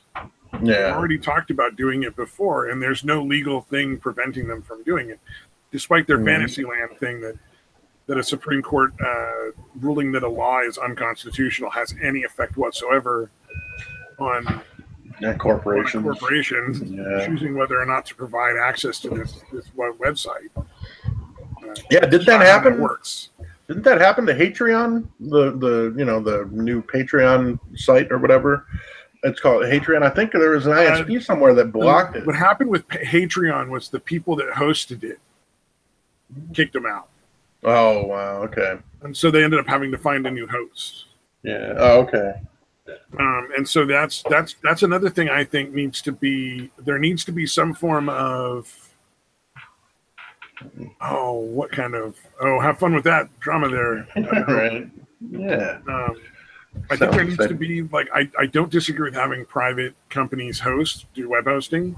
Mm-hmm. But I think there should also be a route you can get web hosting through the government where they're not allowed to turn you down unless you're doing something blatantly illegal. Right. Like if you're offering for hitmen or you're fucking trading child porn, shit like that. Like, no, but if it's something that's disagreeable, like a white supremacy group or something wants to have their own forum, like, and go for it, have your forum. Like that needs to be protected. Yeah. And I don't think that would be protected if the ISPs were not kept in check by net neutrality. That simply is unrealistic to expect. Yeah. Especially in the current moral panic. Like, that's just definitely not going to happen right now. Yeah. No, I don't understand the free speech. Well, I guess that was my whole issue with people that were still saying Amos Yee should be fucking killed or whatever, fucking burned, thrown in an oven. What's wrong with these people? Are they going to get a fucking... Is this Frankenstein? They need to get their pitchforks out and their fucking torches and have a little party with the fucking Amos Yee burning at the fucking stake. Yeah, it's pretty ridiculous, dude. Like, dude, but here's the thing, dude. I guarantee all these same people have said in response to the SJWs wanting to deplatform and fucking ban people. I guarantee all of them have said something similar to, hey, free speech laws wouldn't be necessary if it was just free speech everyone liked. I guarantee they've all fucking made a similar statement to that in regards to the SJW types, right? Yeah. Like, the same thing applies to him, dude. Like, yeah, it's disgusting. It's fucking horrible. It's vile. Well, and let's not lose sight of common ground. Like, Amos Yee is like very much an anti-religion, anti-Muslim or Islam person, and I wholly agree with all of his stuff on that. Right. Like, let's not pretend he doesn't have any good points on other stuff too, just because of the one issue. Yeah, and that's whether he does or not doesn't really matter in this case. Like, he has the right to fucking. No, I know. I'm just saying, like, it's easy to forget like all these other things that he's done that are kind of like fully acceptable to this group of people. Because now he said one thing they don't agree with, it's the purity spiral. Yeah, and I think that's like, dude, if you believe in free speech, as again, as despicable as what he said was, you have to give him the right to say it. He has to have the right to say it. Again, it's like, unless he's actually inciting or actually doing shit, that's different, obviously. These weird streams that these guys do with, like, where it's like a 3 or 4 hour stream and they literally just shit on people. Like just this person's a piece of shit, they're an asshole, blah, blah, blah, because of this, that, and the other thing. Like, I don't think that those should be taken down. Yeah. I think it's important that people see, like, oh, these people who claim to be these moral adjudicators are this is the way they act, and is that really where I want to take my fucking direction from? Do I want to trust their opinion on what's right and wrong if this is the behavior that they get up to when I'm not, behind the fucking scenes at times? Mm-hmm. Yeah, no, there's a lot of them out there, man, and a lot of them like obsess about shit and fucking go on and on about it for a long time. June on Twitter? No. She one head? No, yeah, I'm familiar with who she is, dude. She's still constantly going after Red Pill Black. Oh, wow. On Twitter. Yeah, no, I fucking lost it. Hey, multiple times a day, she's just sending these little, like, you're a fucking kind of jabs. Wow, that's insane. No, she's one of the first ones that I stopped following. Her and her boyfriend were probably the first two of this community or whatever that I fucking unfollowed because of how fucking ridiculous and fucking bullshitty. I'm just watching because they're so crazy. Like you get these long chains where they just get into weird, creepy fucking fetish shit talking to each other, and you're like, y'all know you're public, right? No, they know, dude. Really need to know what you and fucking, skeptic puts you on a leash and walks you around the fucking room. I don't care. Yeah, no, that's the thing, is they do that because there is a segment of their fucking fan base that fucking loves that shit. It's one of the main reasons that I stopped following them too. Is I could not fucking I did not fucking want to hear that shit, dude. You see all the creepy followers that fucking are like, "Oh, I'd love to walk around on a leash, dude." Shit, you're like, yeah, man, you guys are weird, dude. Yeah, that's why they do it. Because way back when Jeff Holiday actually called her out for that. Like, no, dude, that's fucking creepy. Stop doing that. He was kind of drunk and belligerent about it, but he was fucking right. He's like, I don't know. Jeff is always drunk. Yeah, no shit. He's pretty much always drunk. The dude's just seriously, the guy's an alcoholic. I feel really bad for him, but man, hopefully he gets together. Alcoholics and drug addicts of many different kinds for over a decade. I'm pretty sure. Can't be positive. Yeah, I get he shows all the signs of being an alcoholic. Yeah, no, I have not in a clinical or a professional respect, but I have a similar amount of experience with alcoholics and drug addicts. I'd say it counts as a clinical or professional ability to tell. Yeah, no, I'd say fucking 3 months in sober living is fucking worth fucking years of fucking any I other will kind tell of you training. right now. I will tell you right now, if I will take an ex-addict's word. Or not an ex-addict, because they're always addicts. But I mean, I will take somebody who's in recovery's word if somebody else is an addict over my own opinion in a lot of cases. Yeah. No, it's because they'll recognize it because they've been there. Yeah. No, and I've heard Jeff's story so many times, dude. That exact same shit. So again, I can't say for 100% sure because you never really can. But if I were a betting man, I would not hesitate to say Jeff is well into his alcoholism. Yeah, and I'm sure in 10 or 15 years he'll start to have the health problems and he'll have to quit. Yeah, or the real world. Like he's gonna get DUIs, or maybe he's smarter about that shit. But he's going to have issues. He's going to fucking start blacking out. Although he already does, I'm sure. But yeah, it's going to get bad. I feel bad for him because I actually think he's a decent dude. I really do. I think the alcoholism is contributing to his arrogance and that kind of shit. I don't see him with what he does. I disagree with what he does and the way he does it, and I don't agree with a lot of the things he espouses as facts. Mm-hmm. But I think that he's genuinely a decent guy. Yeah, well, I think he was a lot better about that shit, even just like maybe less than a year ago.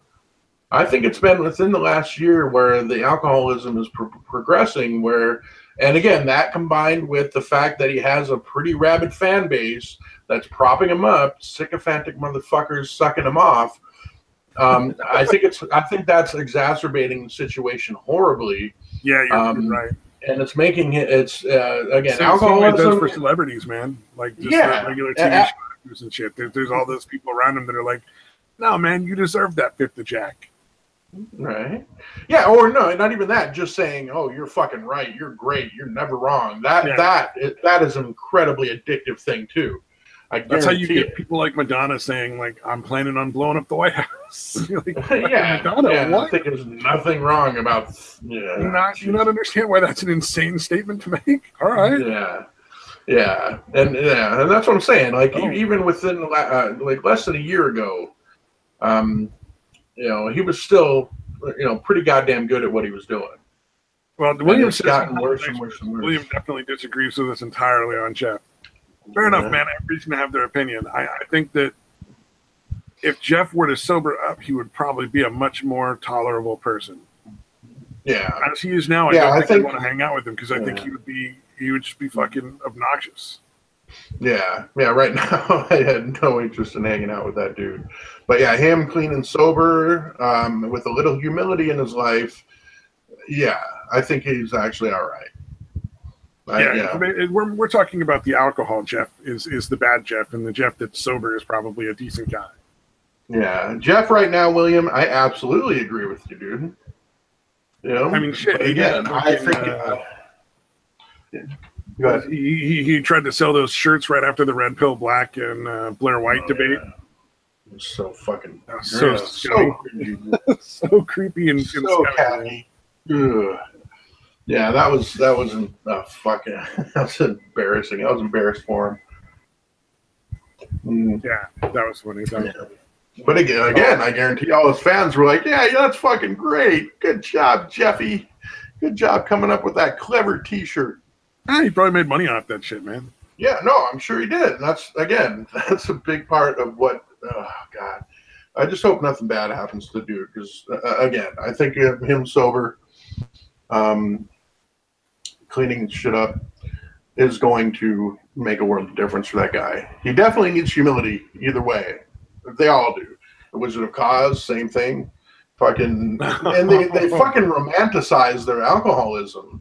Yeah, again, I am not a fan of Wizard of Oz. Yeah, I was for a little bit. He just rubs me the wrong way in every respect. I mean, I don't know if he's a bad. I'm not saying he's a bad person. I can't handle it. Yeah.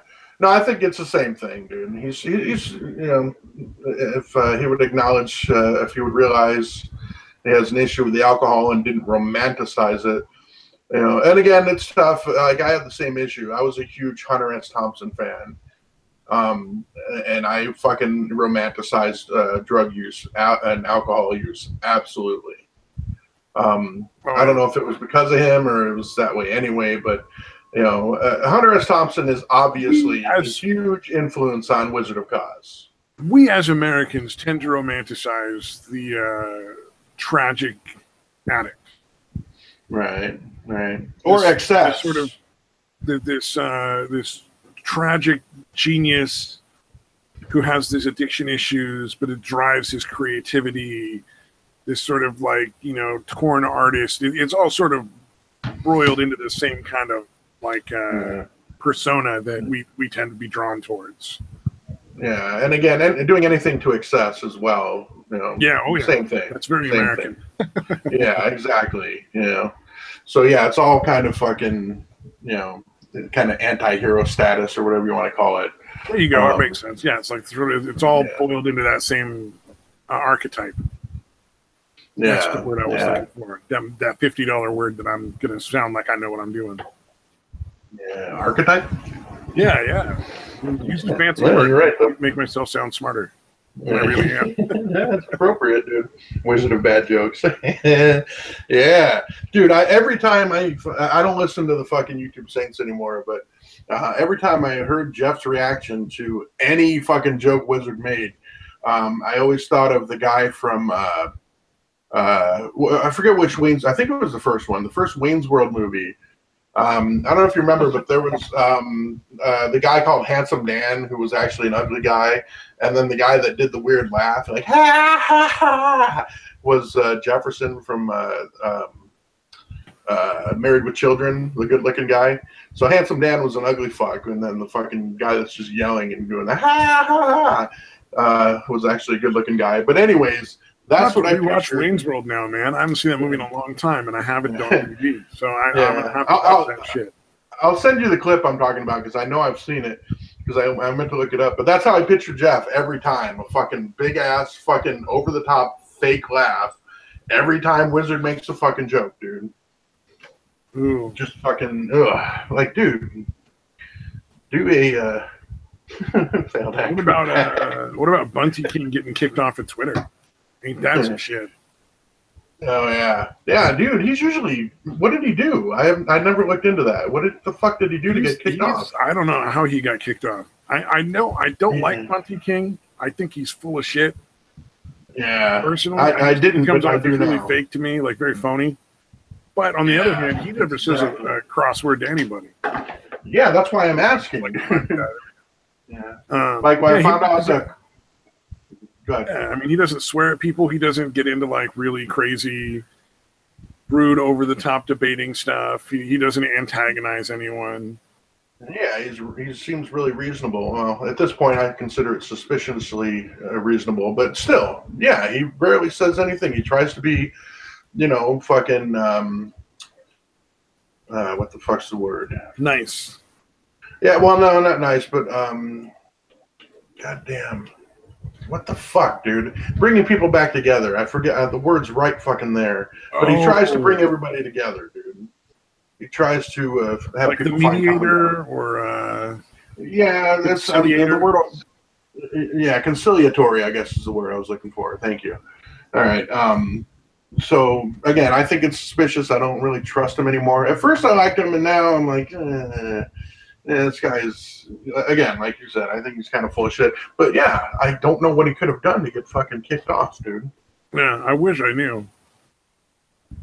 I think he said, no, what is it? I think he asked people to go and give somebody a hug on Twitter. Jesus, dude. And they said it was like a campaign to harass somebody. Mm-hmm. And so they banned him. And he's not likely to get unbanned. So he's it's permanent. I don't think he's going to get unbanned. Yeah, I think he's going to be permanently banned. I don't think they're going to unban him. Wow. Well, I mean, that Twitter, account, or you think said they're going to start taking people's blue check marks away if they don't have the right ideology. I mean, and they're going to police it on other sites. I'm not sure how that works, but whatever. Wow, that's amazing. So if you're on Twitter and your Facebook account is somehow connected, and you start saying like, "Well, I don't like brown people" or some whatever nonsense. Wow. Fucking Twitter's going to take away your check mark and potentially, could suspend or ban you from their own platform. Yeah. I don't know why anybody cares about the check mark, but maybe I would if I had a check mark. Well, initially, it was supposed to just be that you really were the famous person you said you were. Right. So if like fucking,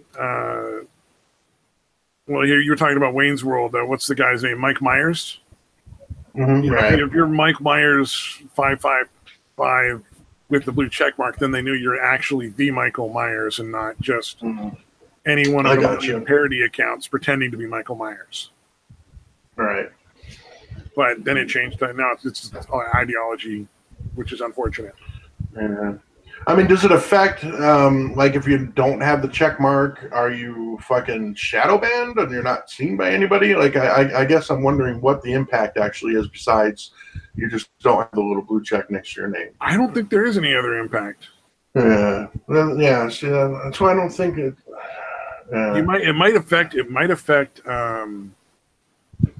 Like advertising deals, like if you're supposed to, like you get paid to tweet out about certain things, you might make more money if you have a check mark than if you don't. Right. That's possible. Maybe, yeah. But yeah, it doesn't seem like it's as big a deal as some, like a fucking, what's the Loomer shit, Laura Loomer? It was making a fucking huge deal about losing it. And I'm like, I don't think it's that. I think the reason they're making the huge deal is because the reason that they're taking it is because you're right wing. Right. So it's like, but no, the way she was making it sound was like it's really gonna fuck with her life somehow. Oh yeah, no, it's not gonna fucking. Well, she's fucking Loomer's insane, dude. That bitch is fucking crazy. So we'll eliminate her from the conversation because she's just nuts. I do have to say there's probably Metal, you almost got into a fight. Right on, man. Well, hopefully you won whatever the confrontation was, sir. Yeah. Dude. I remember those fucking things, man. It's tough. It's tough to keep Yeah, it's tough to keep that cool exterior when inside you want to rage and punch the fucking shit out of somebody. Dude, we had some guy threaten to blow up the shop I worked at. God damn, dude. So this dude comes in with a little fucking Saab. It's a beater car, and it's all fucking beat up and shit, dented, scratched, the works. Right. And he wanted to claim we did all that damage, but none of our machines put pressure in the direction that would have made any of the damage on his car. Right. So it's physically it's an impossibility. It's impossible, right? And unless we took like a baseball bat to his car, and I why would we? We changed tires. Like I don't. The rudest person in the world could come in there and scream at me the whole time, and I'm just going to change their tires. I just don't fucking care. Right. Like, I would wager most of the people I work with would either just walk away or just change the tires and get them out. Right. But for me, I mean, for the most part, it was rare that people actually got to me, but it happened where I was fucking furious, dude, and wanting to beat the shit out of somebody. Oh, yeah. And then I remember afterwards. Right. But I remember afterwards, like a girl was like, "Dude, how did you stay so calm through all that?" And I'm like, "Dude, I wasn't fucking calm. I was like, I wanted to beat the shit out of that fucking guy. I'm just not going to let him fucking know that." I got to choose out in my case. Nice. Yeah. So what happened? We'd had a guy that committed suicide that worked there. Very, very close-knit group of people, the mechanics, and I knew him, and I was kind of friends with him.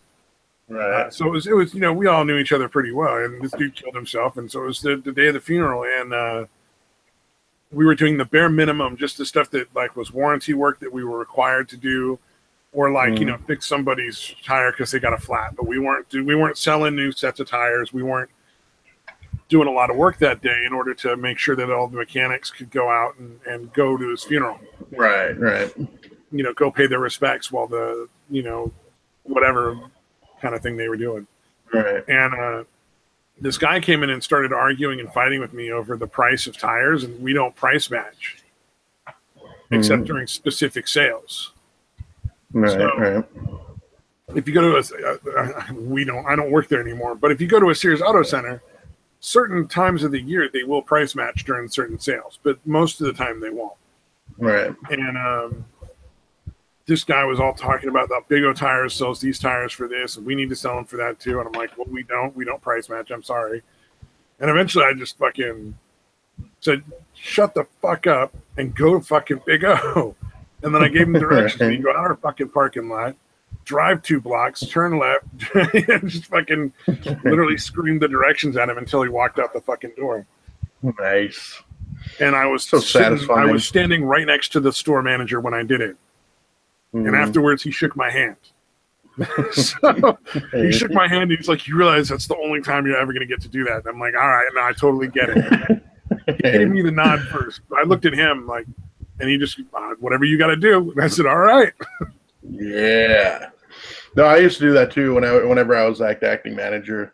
I had a dude that I worked with that was like a fucking great employee, dude. Great with customers, knew the systems really well, and just a great guy. And there was a guy coming in fucking yelling at him, dude. And I fucking came over and I'm like, sir, calm down.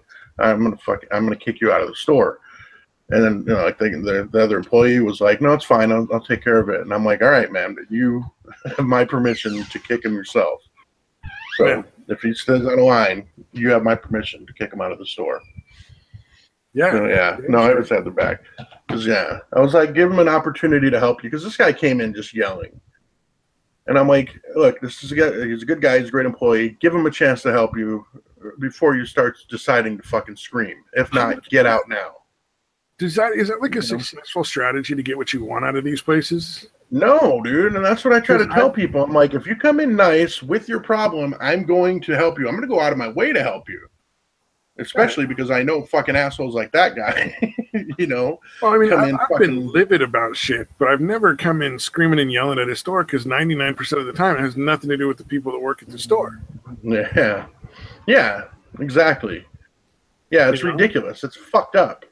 And I always know that's likely. People think, oh, they got shit done. Like, you probably would have gotten shit done anyway, and it probably would have got done better if you would have just fucking been nice about it.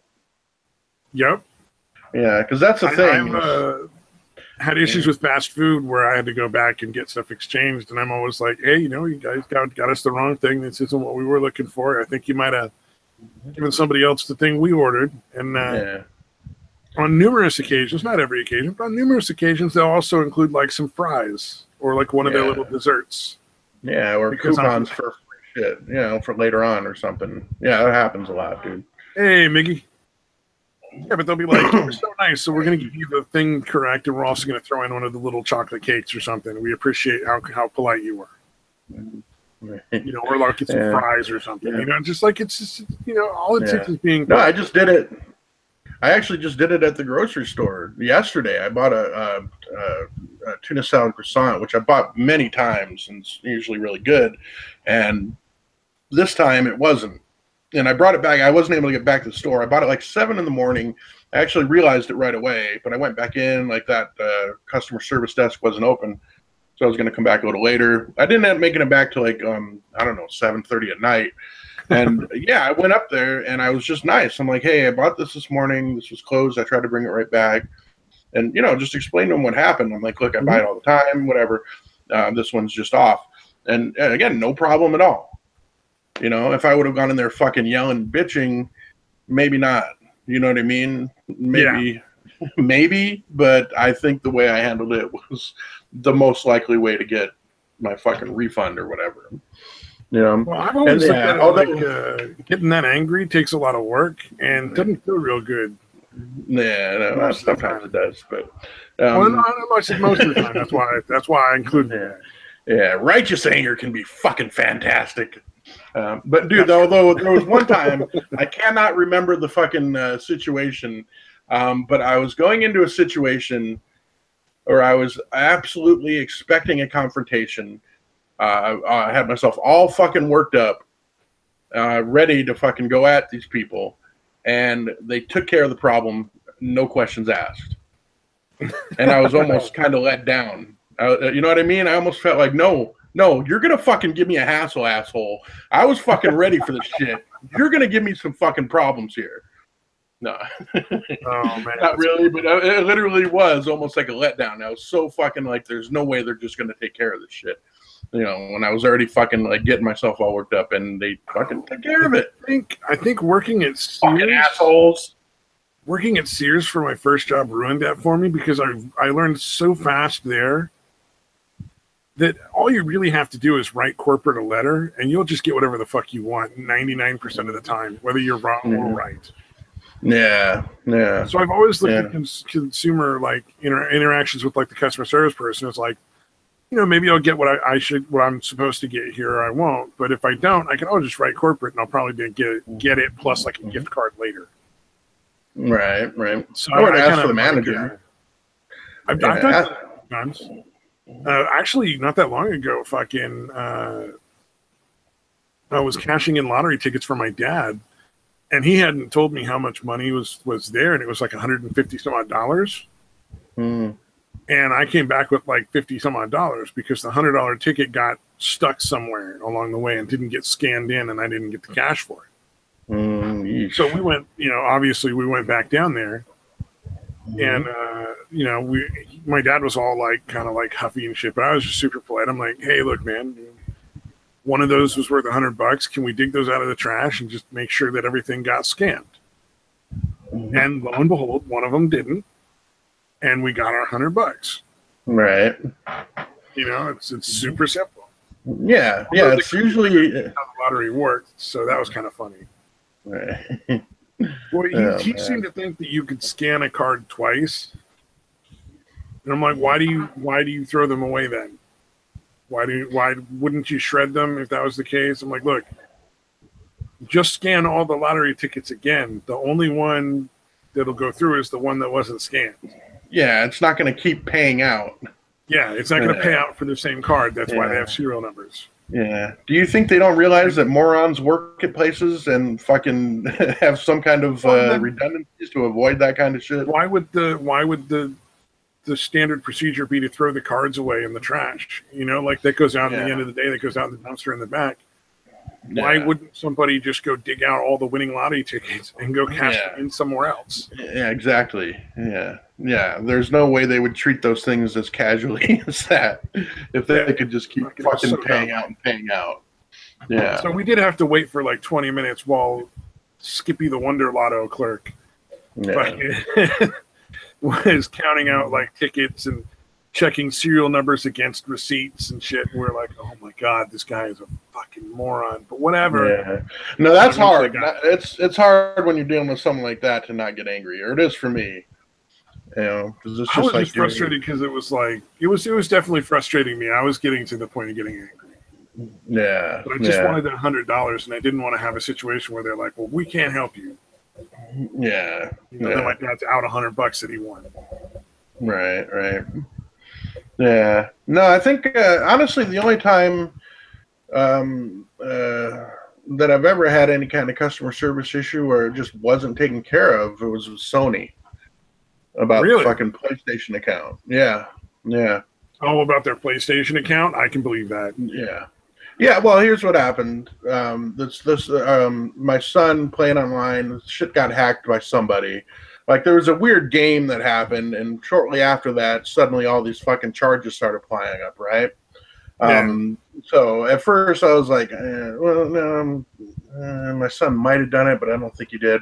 Anyways, I call up first time, and I actually looked online first. I call him up, and the guy's like, "Oh yeah, this is definitely a hack. Okay, call your bank and dispute all the charges and do it that way." And I'm like, "Are you sure? Because I looked up online and it specifically says not to do that. Are you sure?"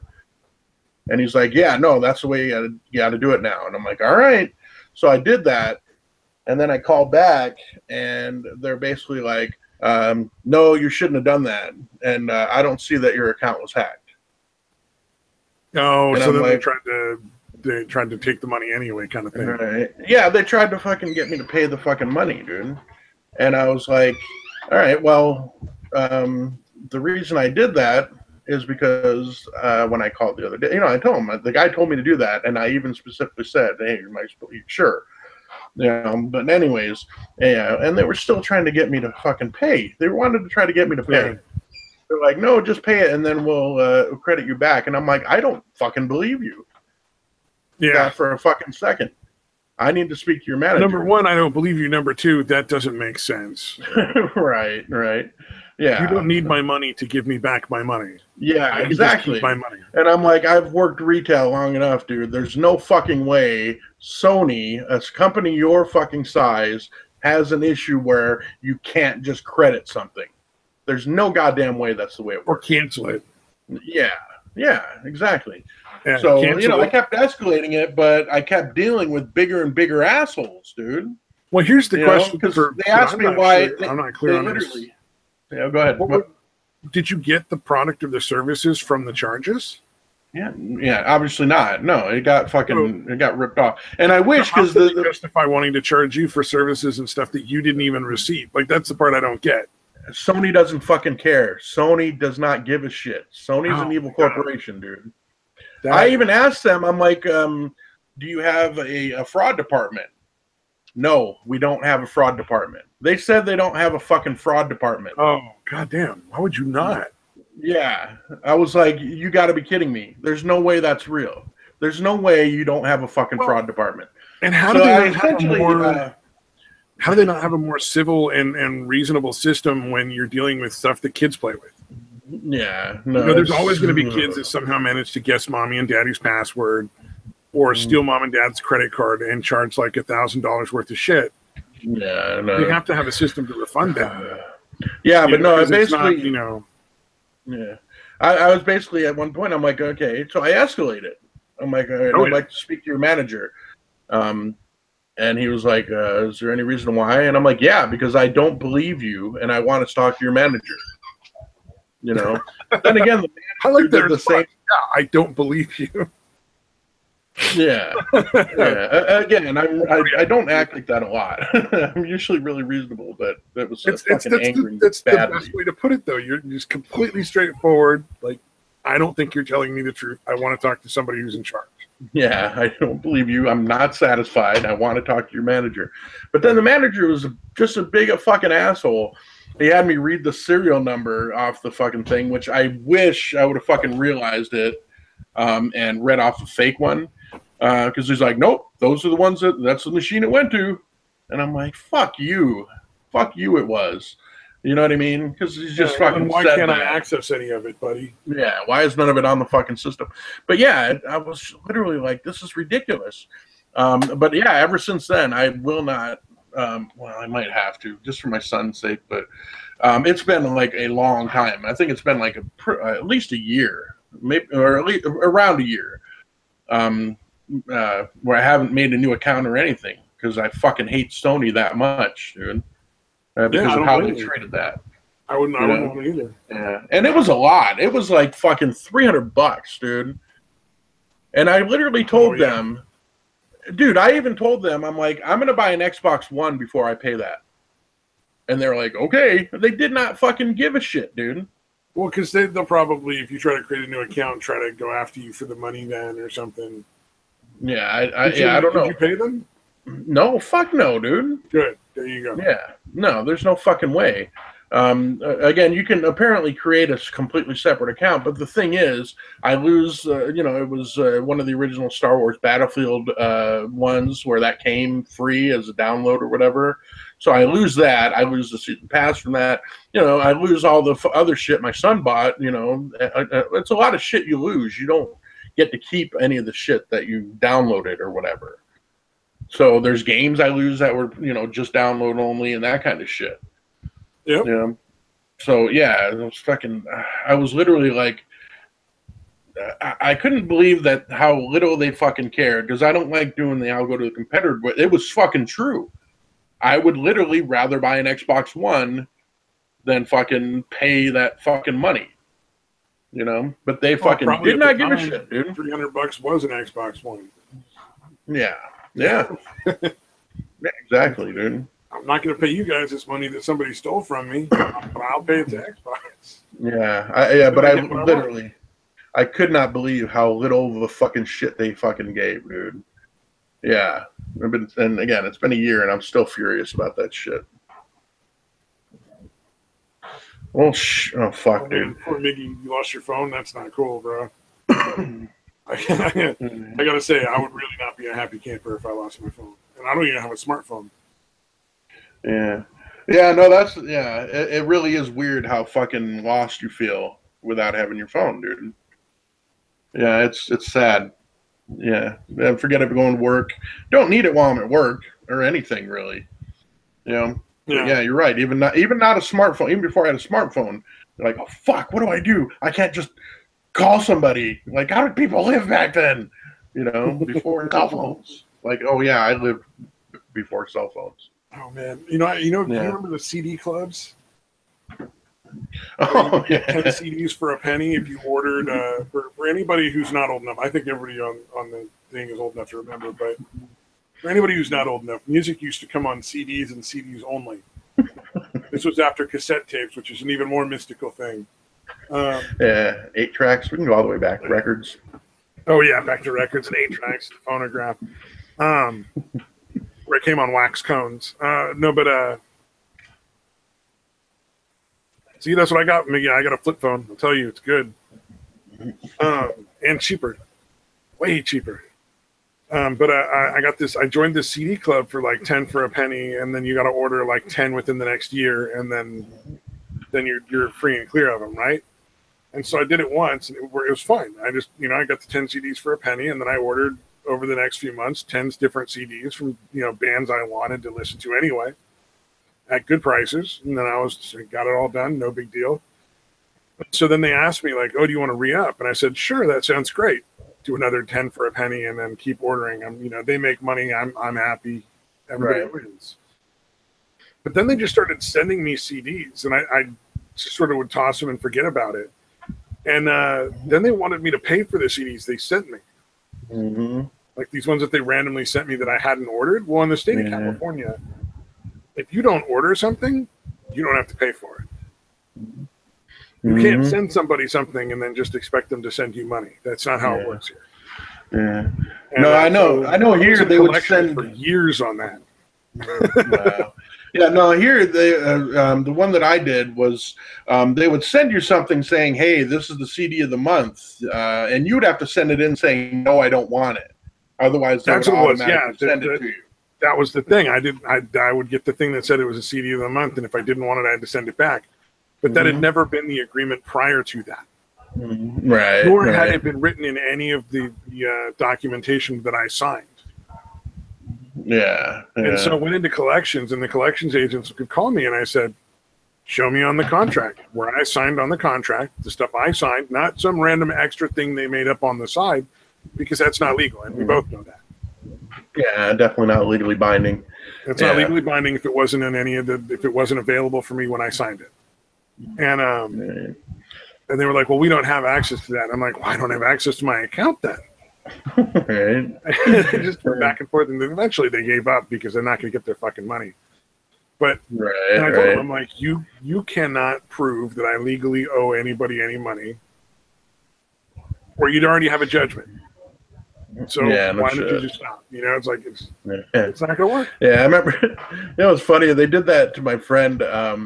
This was obviously quite a while ago because that shit happened quite a while ago. But it must have been towards the tail end of the 7-year thing, whenever it falls off your credit or whatever.